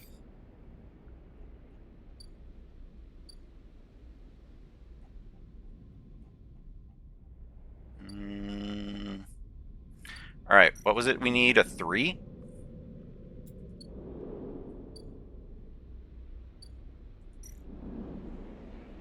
Yeah. If we can, we'll try to contribute more there.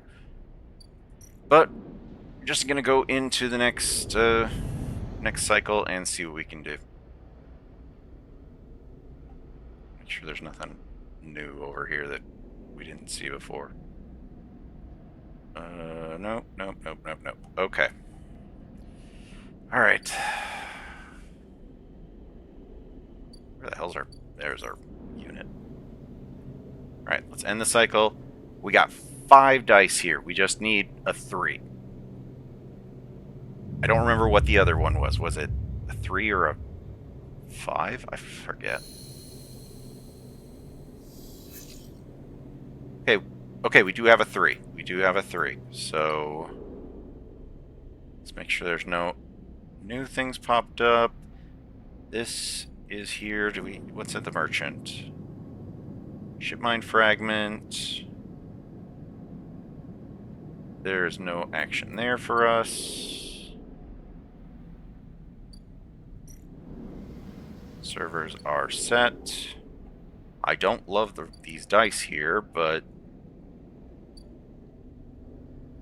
we need to eat, but I think right now we are fine just going and seeing what we can do in here.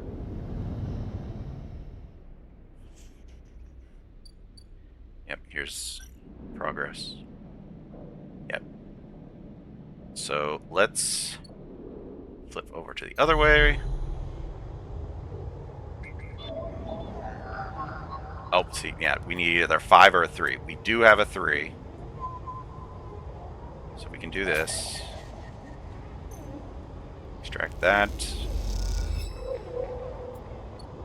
Then we can cram a ripperworm in here. Hey, Ellie. We are trying to figure out a way off this silly space station. And now we've kind of stumbled into we have to do stuff. Like, we have a very, very limited amount of time to do stuff.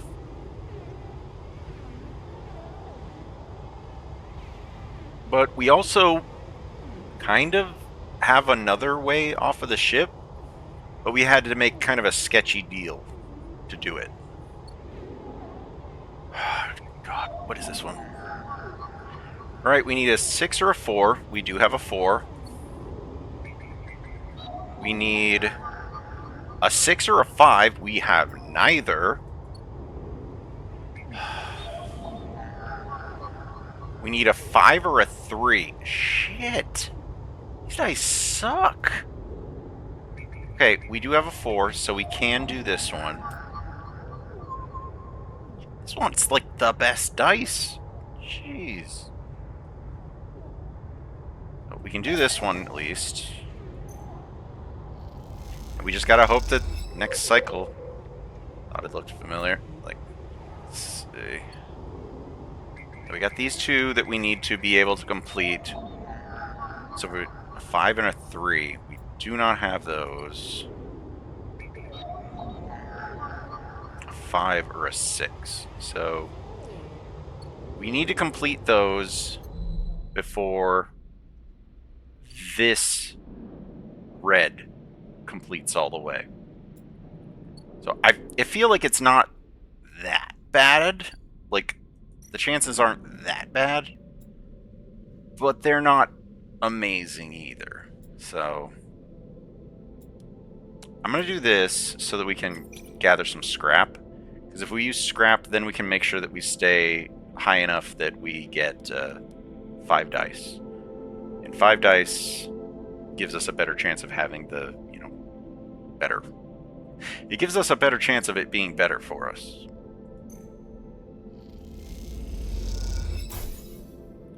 That was bad. It got us scrap, but it used up all of our energy. We need to go eat. We need to go eat, like, now. Like, I'm not even going to go try to use these other dice on anything. Because if we had a negative outcome, we'd probably take damage from starving. Let's see, I think this was, what, or 3?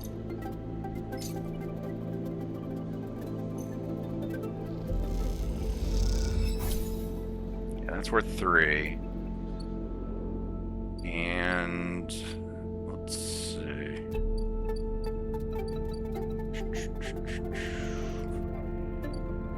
Was this one the one that had rations? Yeah, this one has rations for 8. So fill that. Okay, ooh, we do this. Oh, dang it. I was hoping it would be a little better. Like, we put engage, we put another point in engage, and that's got a +2, which is nice. You know what? Here, let's just see what we get. Ooh, good service. Neutral outcome, but it's fine. Let's see. I think we're probably going to need to flip to this other side. One. Yeah, there we go. Somewhere to use our one. Like, there's very little other time that we can use a one for any good value.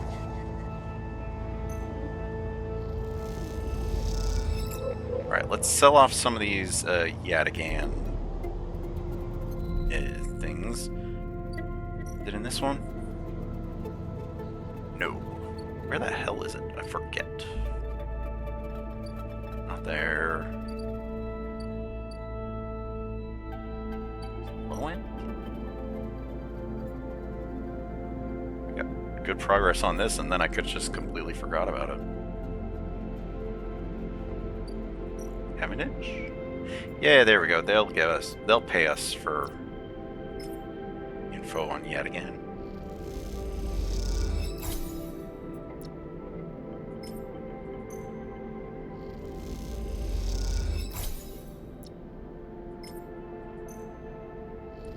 But yeah, we need the dice to be in our favor so that we can help. What the heck was her name? Fang. So they're in the middle of a mission. Okay, there we go. We got that. Let's go ahead and fix ourselves up. Oh, also, we have a new house. Well, we have a new home. We aren't just living in a container anymore, and we've been occasionally feeding a stray for 3 credits a piece. We had a nice little encounter with them the first time, and now it's just sort of says, you hung out with a stray. Sometimes they let you pet them, and sometimes not so much. Like, okay.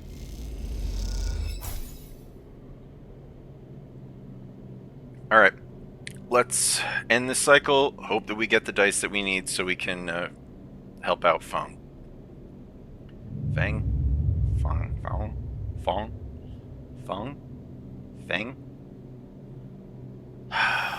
Okay. Wow.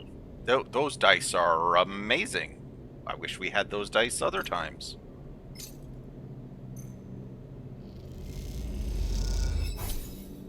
And again, see, just sort of feed the stray. Okay, make sure there isn't anything down here that popped up. And then just, yeah, go help Fang. Yeah. Let's go help. I think we've got the dice to help with that. Still don't have anything going on with the ambergris. Yeah. Let's flip over to the other side. I imagine this would be a lot worse if we didn't clear out the hunter first. Okay, so we do have a 3, so we can use that on this. And then this one wants a 6, so we can complete this part.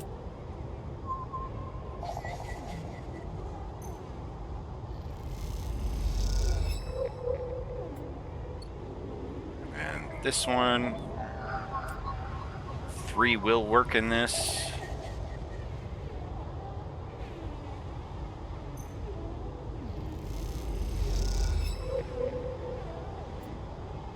Alright, and then let's cram this Ripper Worm in there. Yeah, final layer controls surveillance. With this down, Fang should be able to control the facility's cameras. Security disabled. Alright, Cloud. A thread from the facility cuts through the cloud like a hairline crack of light. That's it. The final layer of security broken. Somewhere, buried in the depths of the station, Fang is in control. He's slicing into the camera control circuits and piping out the result. The thread flickers and unravels into an image, a scene. 2 figures in a room, one sat, the other pacing. The pacing figure resolves into Harden, the unmistakable superior posture, the shock of gray hair. The second figure's features don't seem to resolve. They're vague, unformed. A problem with the data, perhaps? You look closer. You see it. The figure is a proxy. Perhaps you should have expected it from Conway, a corporation whose very existence is owed to automation.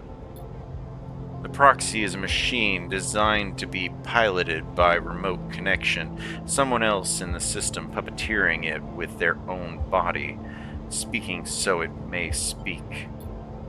Proxy sits impassively, or the Conway executive, that is, piloting them does, from the distant safety of some ship or orbital colony, perhaps. We can move forward, there is no doubt, Hardin is saying. The reclamation teams are almost ready, and after that, I will make the declaration nothing has to change. The proxy leans forward, its movement stilted, even uneven, as if its body was being refracted through water. But things must change, Hardin.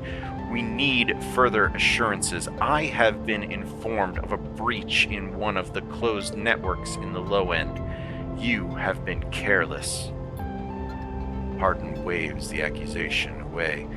We've been stretched. A breach was detected, yes, but no data of value was lost. Our board is concerned, Hardin. A drop in our value would be unwelcome at this time. The proxy leans back, its posture dominant. If the reclamation of A1 is contested, then we could be drawn into a compromising legal position. Hardin approaches the proxy. There will be no contest. Not from Solheim, who cannot muster a defense. Not from Havenage, who will fall into line below me. He crouches in front of the sealed figure, eye to eye. And the people of this station, refugees, gangs, spacers, all either opportunists or degenerates. Havenage is no longer strong, no longer united. No one here believes in Erland's vision, nor has the strength to enact it. I sat across from him at the negotiation table. He was forceful, eager, weakened by his ideological convictions, perhaps, but a great man nonetheless. This place no longer deserves to bear his name. The eye is crippled. It cannot survive. It is a ruin filled with squatters and outlaws. They will be lucky if it still spins in 100 cycles. Hardin stands. You will move forward with the reclamation, because otherwise you will lose your advantage in the system. Without your advantage, you will lose claims on the remaining palladium. Without the palladium, your factories will go dark. He pauses. Do I need to continue? One moment. Comes the response. Form the proxy. Form the proxy? I'll say that's a mistake in the text. And his head drops to its chest. Hardin steps back and paces once more, awaiting the discussion taking place elsewhere in the system. You watch Hardin as he paces, as he considers his future. What goes on within a mind like that? The mind of a man who would burn all those around him for a path to some imagined golden end. The proxy lifts its head. We're happy to proceed. We will legally claim the station formerly known as Solheim A1 as salvage within 6 cycles. Havenage is to assist with the transport of the illegal residents to Conway housing and labor facilities. The proxy judders to its feet, Conway will also claim 70% of the raw output of the reclamation process after losses have been accounted for. Nodded. Hardin nods. I accept. Proxy reaches out to shake his hand like a marionette, and then the recording loops. You watch it play out a second time, gripped by a horrified fascination. There's a bluntness to the conversation, to its blatant disregard for humans as anything other than objects, things to be moved, to be used, to be fed into structures, crushed, and losses accounted for in the cells of tables, the margins of ledgers. You realize now that you are no different than anyone else on his station in the eyes of the people in that room and those like them. Each body here can be recast as a piece of property, a tool, an expense, an acceptable loss. In one moment, they can be named a citizen, celebrated, protected, and in another, the very idea of citizenship can be used against them. That is what it means to live in proximity to a system like this. No longer. Not while the eye spins. You gather the recording, pack it into a polygon of purest light. Then, you drift down into the service dock like a falling leaf and find the relay.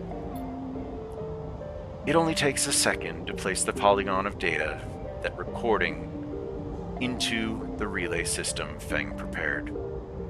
And when you watch it as it bursts out, a web of threads heading out into the black to every network device on the eye. Let them see what power makes of a man. Ooh, got an upgrade point. That's nice. That's good for us, right? Okay. Still need you to turn off our tracker, Fang.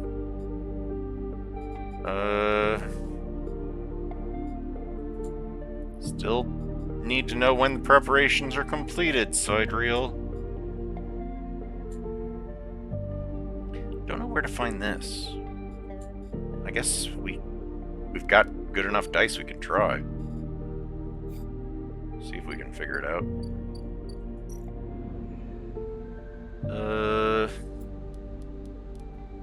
Here, 4 becomes 5. 5 can't possibly be negative, so it'll complete this. Took some of our energy, but it'll be fine.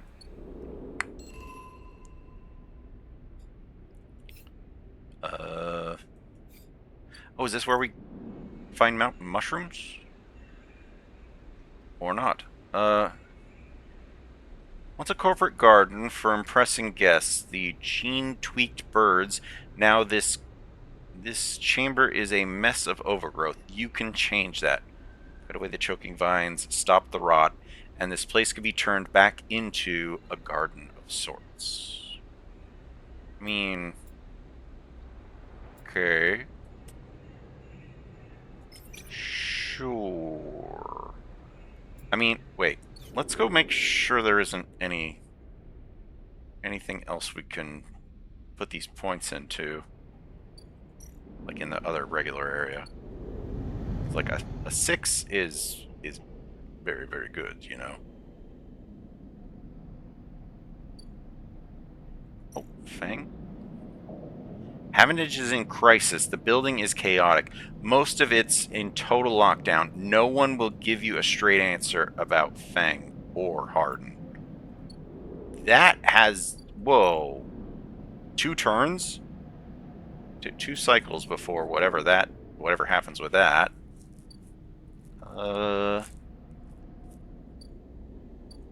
We haven't checked the ship?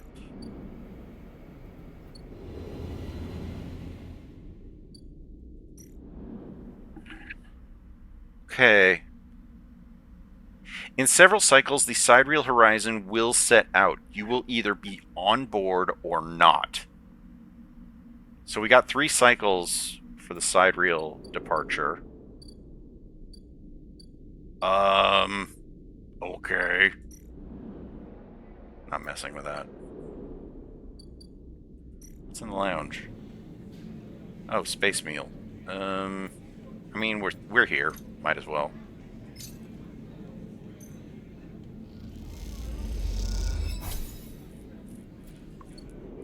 All right.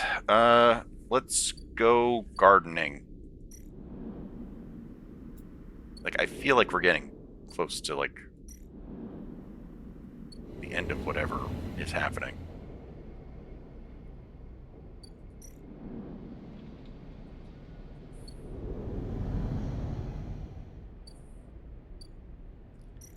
Farm stacks. I am not stealing your stuff. That's a terrible idea. Mushrooms. The grove mushrooms are dangerous. The spores provide a chance to gather in them.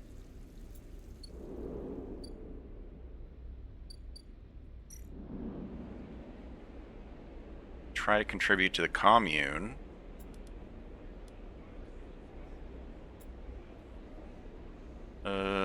This isn't for everyone. I'm trying to see if there's anything we can do in the like 3 turns that we have left.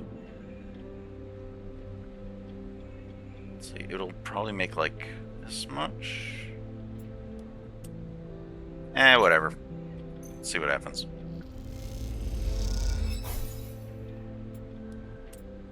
Okay, if neutral is 2, then what? Positive is probably going to be either 3 or 4.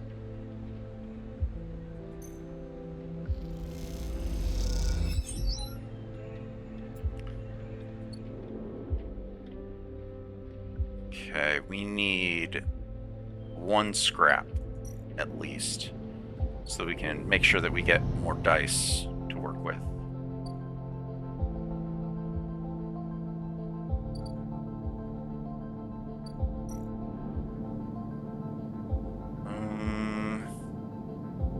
Nope.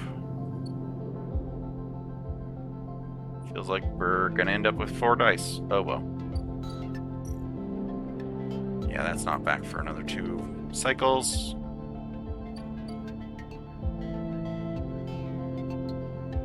Yeah. We're just gonna have to see if we can get some something to fix us up.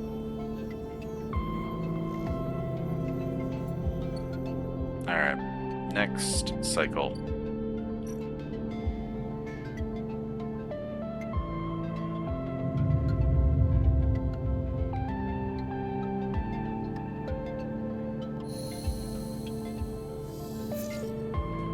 Those aren't great, but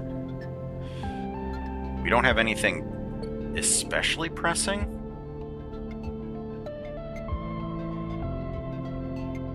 Yeah, whatever Feng is doing it's just chaos.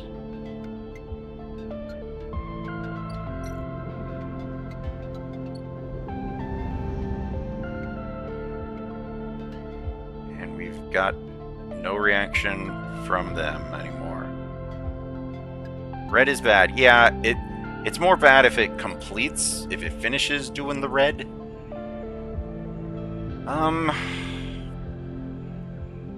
What was 3? So we could get this almost full.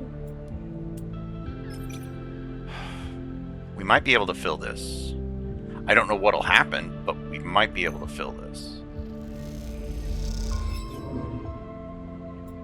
Really? You give me a negative outcome? Not cool. At least it gave me points. Well, this will give us what? Like 3 probably? Yeah, and so then this one will give us 3. And we'll get to find out what it's like to be a sunlit refuge.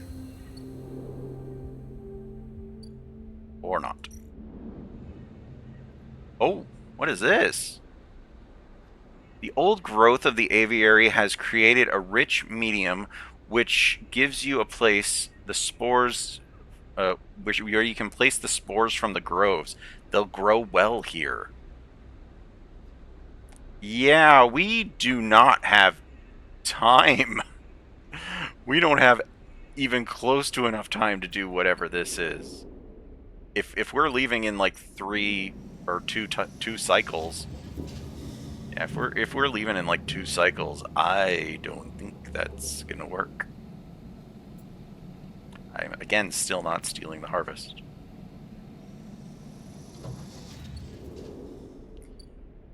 Okay.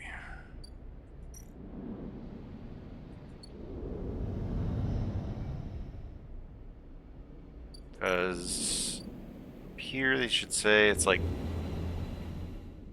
yeah, two. There's 2 left. So I don't know what will happen, but well, we'll see.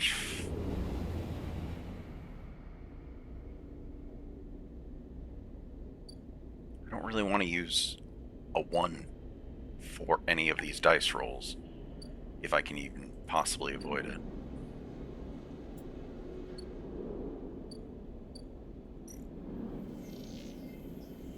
Sell components.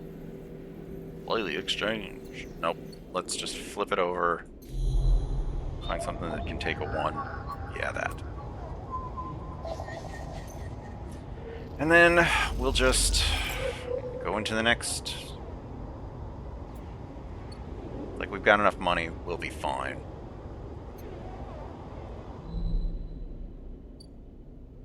Alright. Next cycle.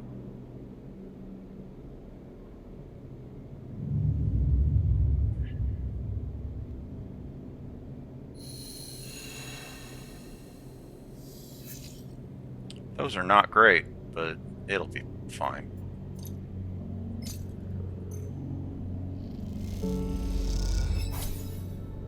Still don't know what exactly that's going to do for us, but... Alright. We can unload freighters, but here. If we buy some scrap, we can get ourselves back up to... Ah, wrong button. If we buy some scrap, we can get ourselves back up on the next turn, provided we don't damage ourselves through just general means.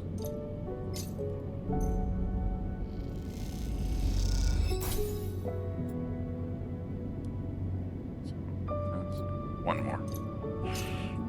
Just to make sure that we fix ourselves enough to get a 5th die.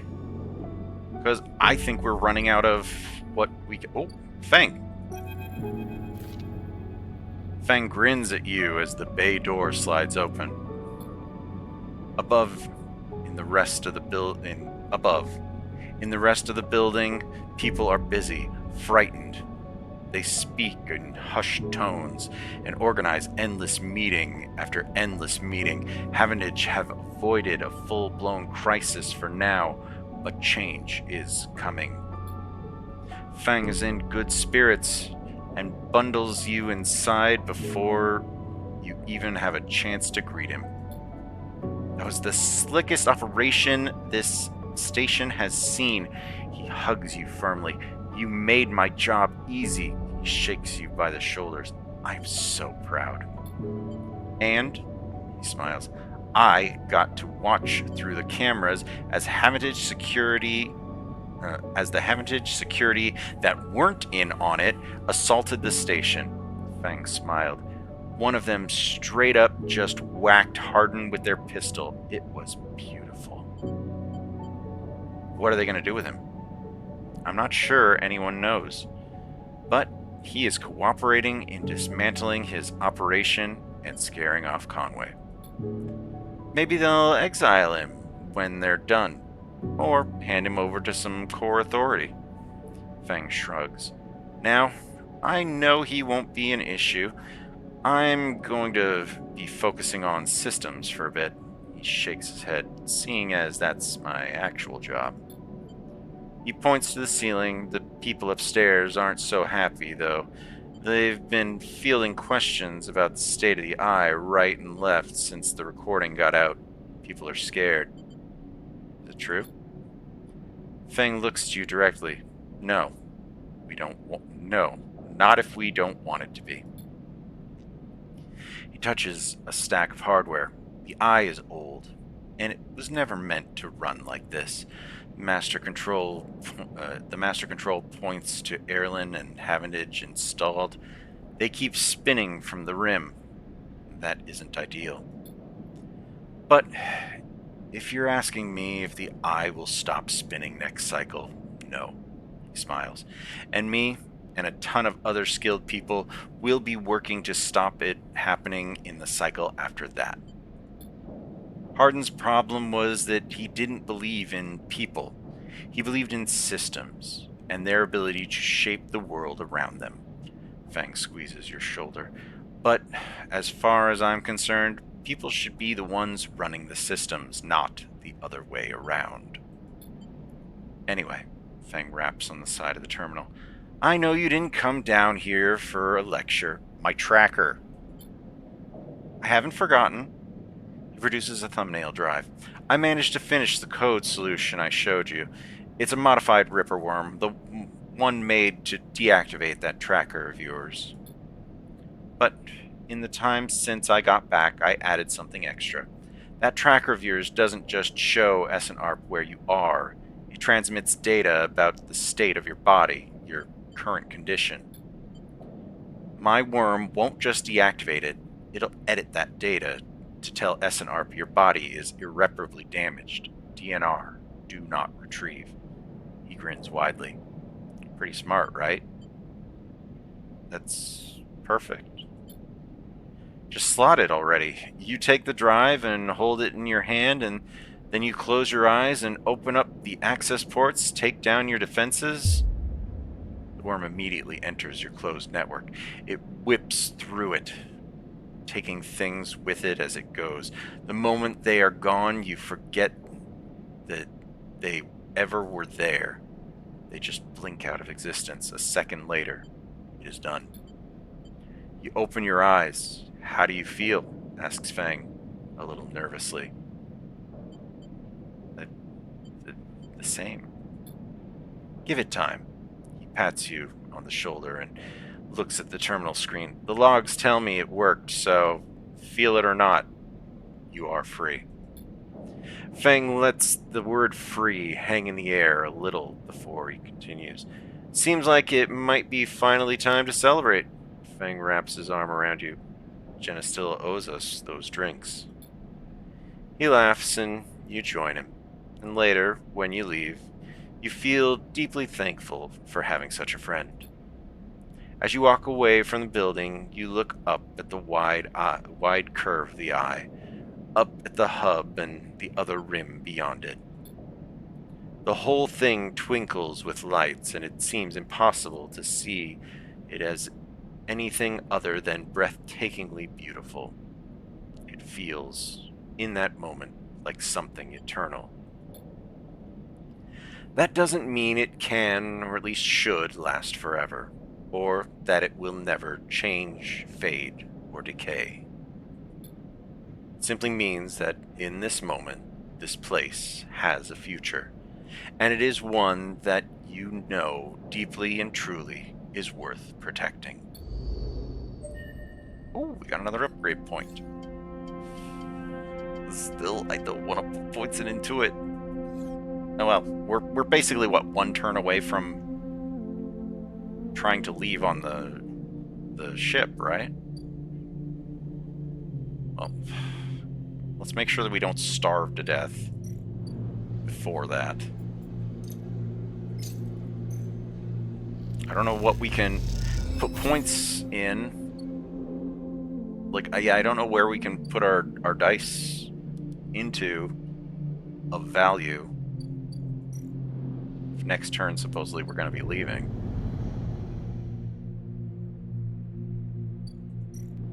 Farm. No. Aviary, we do not have that. mean, I guess we could try to collect some spores, but it's actually really risky. Well, 75% chance. Find, like, the commune?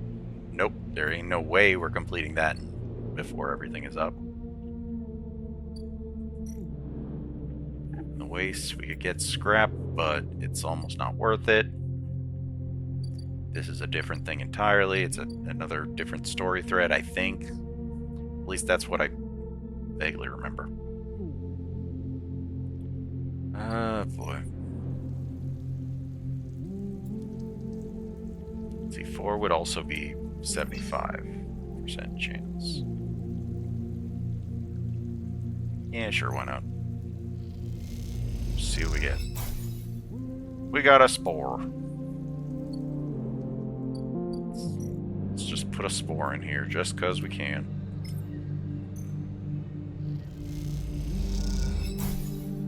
We're not staying. Once they're filled, they can be left to grow. We do not have enough spore for that.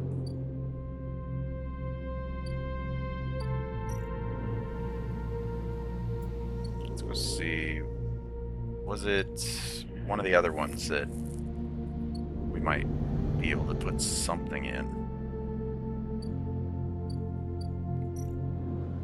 Didn't really work for the Yadigan. Nothing here. Just, oh, we can maybe do this. Some maintenance. We can become a real low-ender. Or not.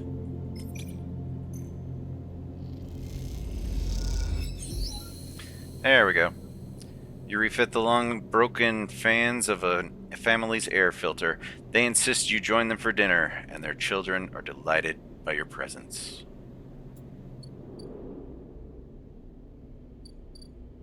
Wait, Castor? You cross between two walls of units, one the cavernous streets at the center of the low end. The pressurized bridge is full of the clack of travela, the shouts of children, the whir of air filters.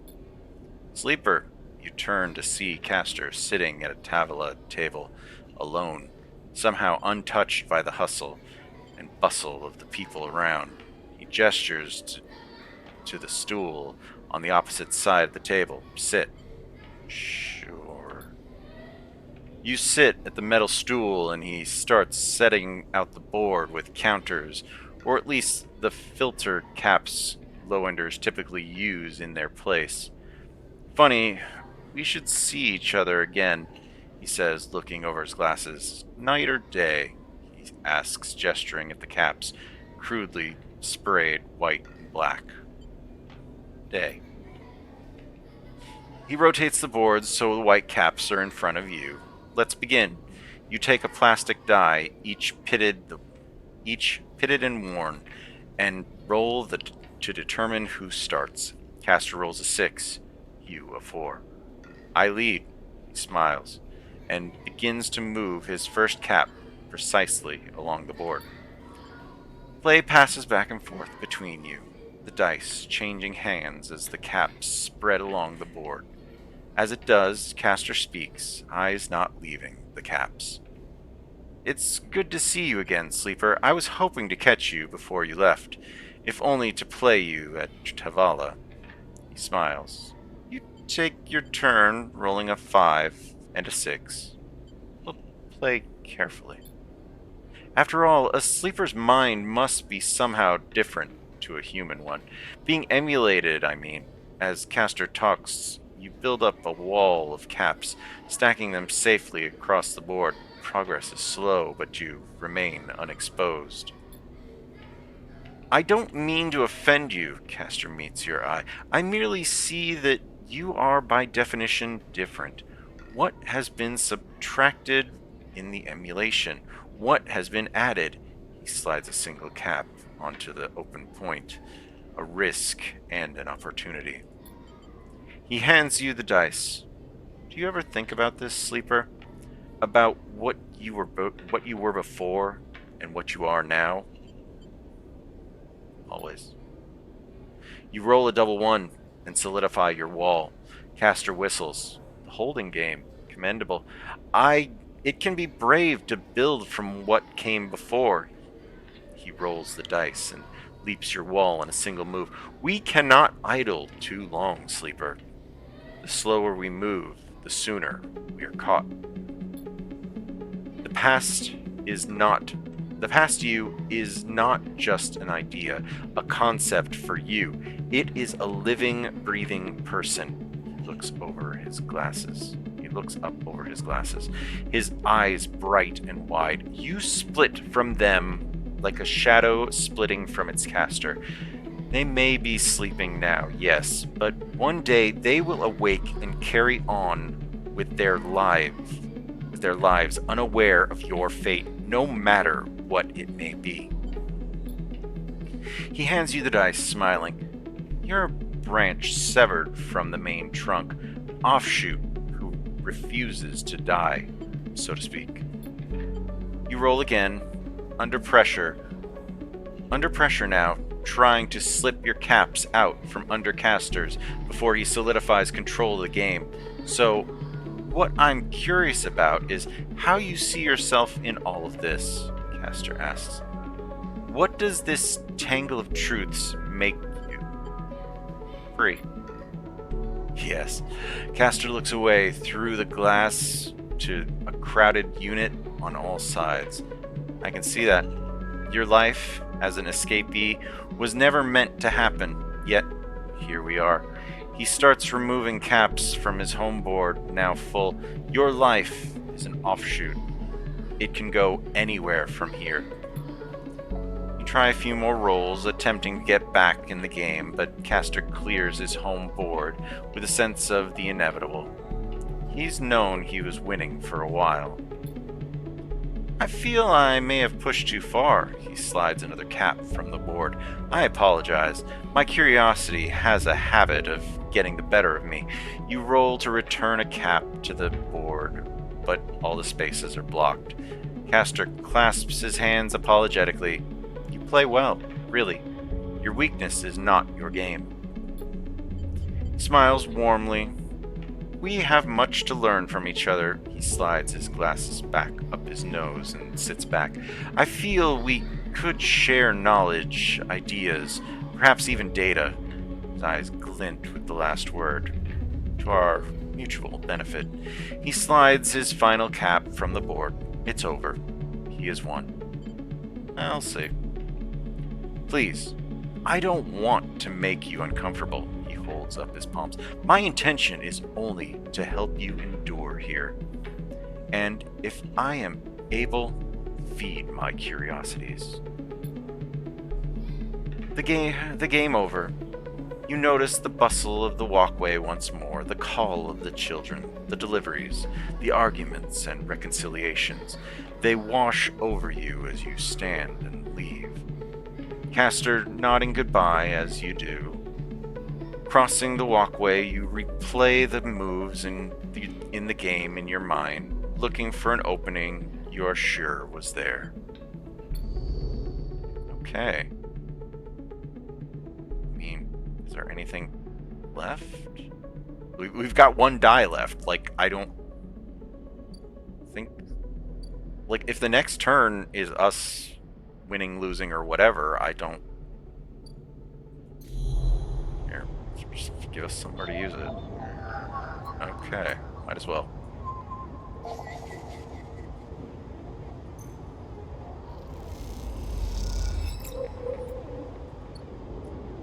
Alright. Let's, I don't know, fix ourselves up a little bit, just because we can. It would be nice if, like, self-repair actually did better now that we're in a better place.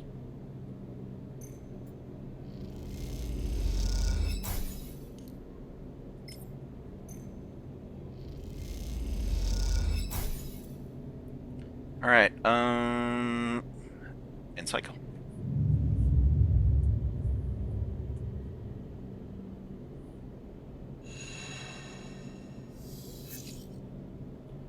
Alright, these dice aren't good, but in theory we're not staying, so...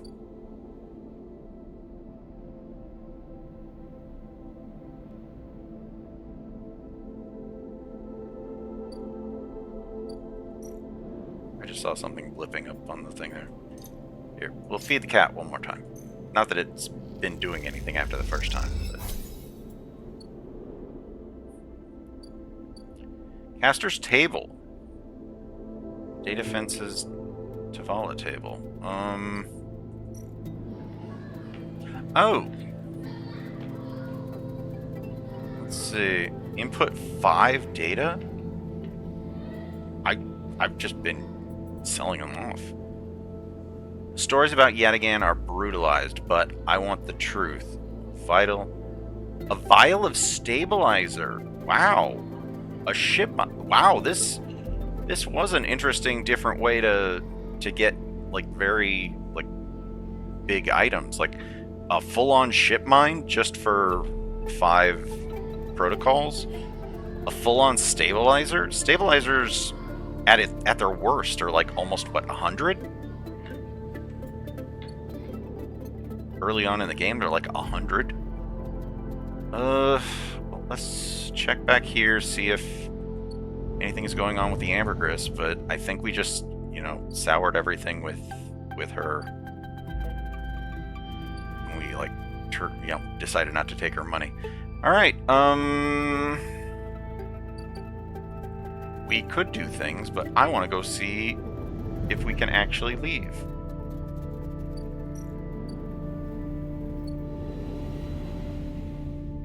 Okay. Lemon Mina. Let's do this. Alright, there's a crowd, but you spot Lemon Mina immediately as you enter the dock. They are waiting at the cordon, where Celis security are checking the crew in the boarding they're checking the crew in to board the ship. Those that manage to get up to the hub are crowded near the entrance, but even they know their chance of getting on board has long gone. Lem spots you among the crowd. Sleeper, we're here. They're standing beside a bag which looks to carry all the possessions they have. It's small enough to be carried in one hand. Hey, Mina. Mina is vibrating with excitement. She seems strangely at home in microgravity, but then you remember that she has spent her whole life in space. Hi, robot. You hand over the Celis ID film to Lem, keeping your own. He turns it back and forth in the light. Where did your friend get this picture, Sleeper? Looks like my old Conway ID.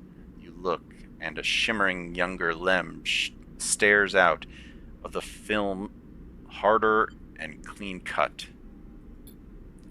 I spoke to the guard here. He nods to the white and green clad security officer. They'll be doing orientation and role assignment on board. Sounds like we're going to be working under the core crew, kind of like an intern. He laughs. What do you think, Meanie? Am I too old to be an intern? Following Lem's lead, you inspect your ID. As you lift the film up to the light, you see something strange. Something that makes you flinch.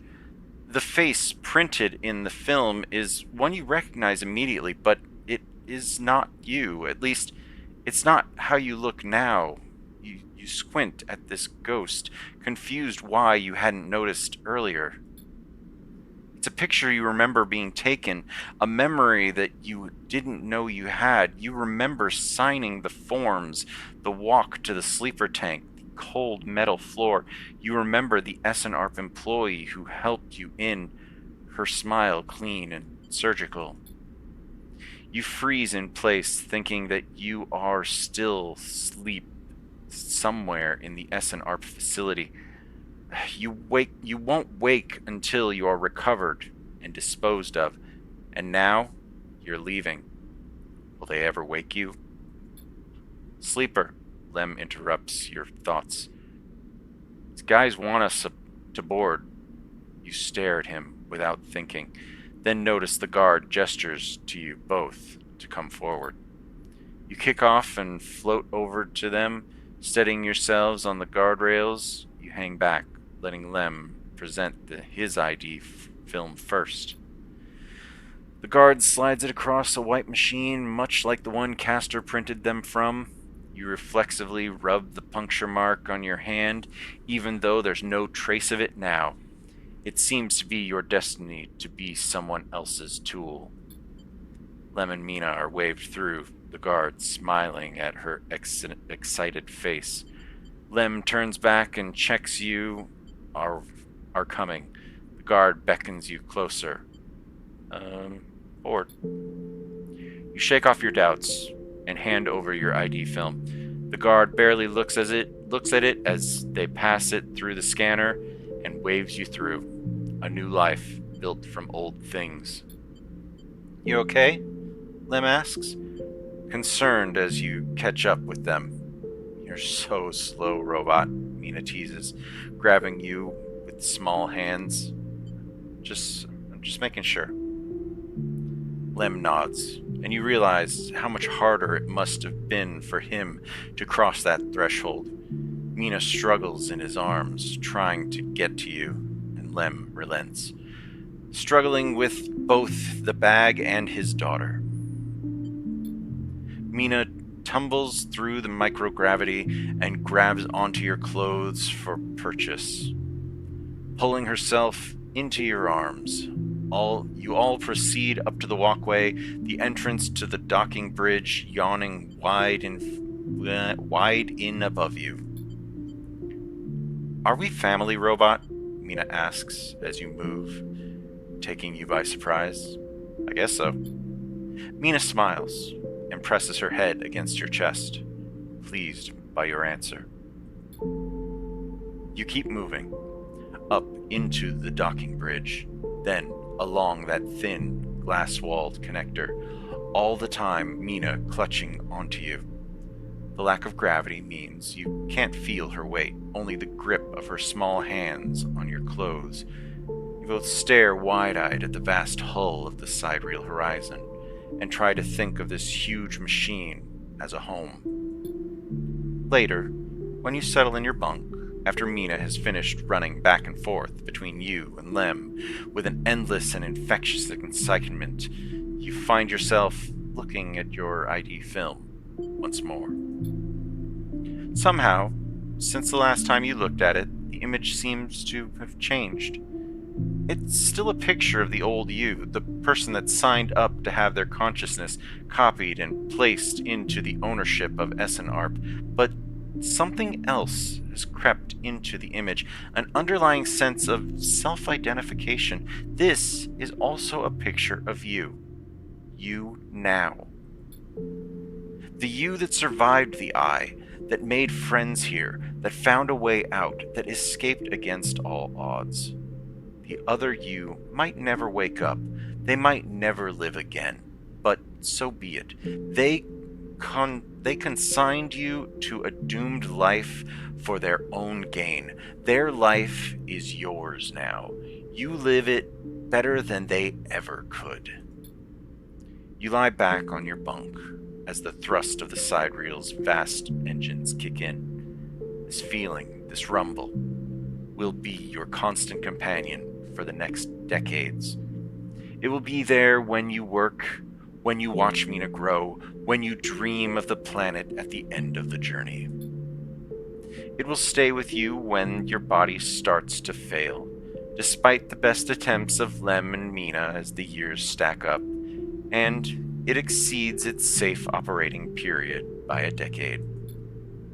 It will be the thing you wake up to in those rare moments of consciousness between which Mina will keep you in a frozen state in the hope of preserving you until your destination is reached.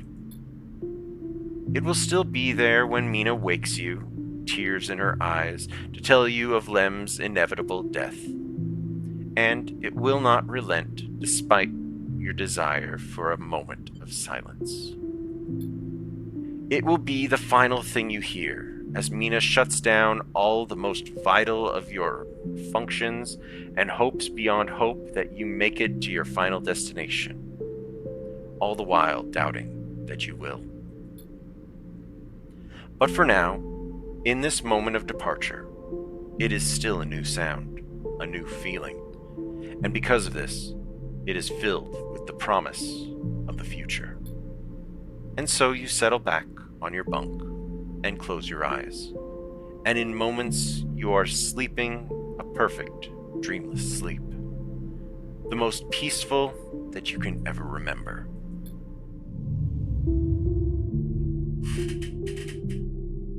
There we go.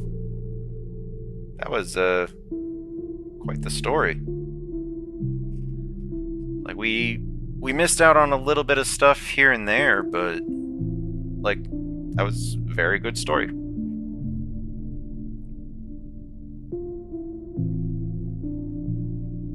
I'm glad I was able to play that. I'm glad I was able to finish that.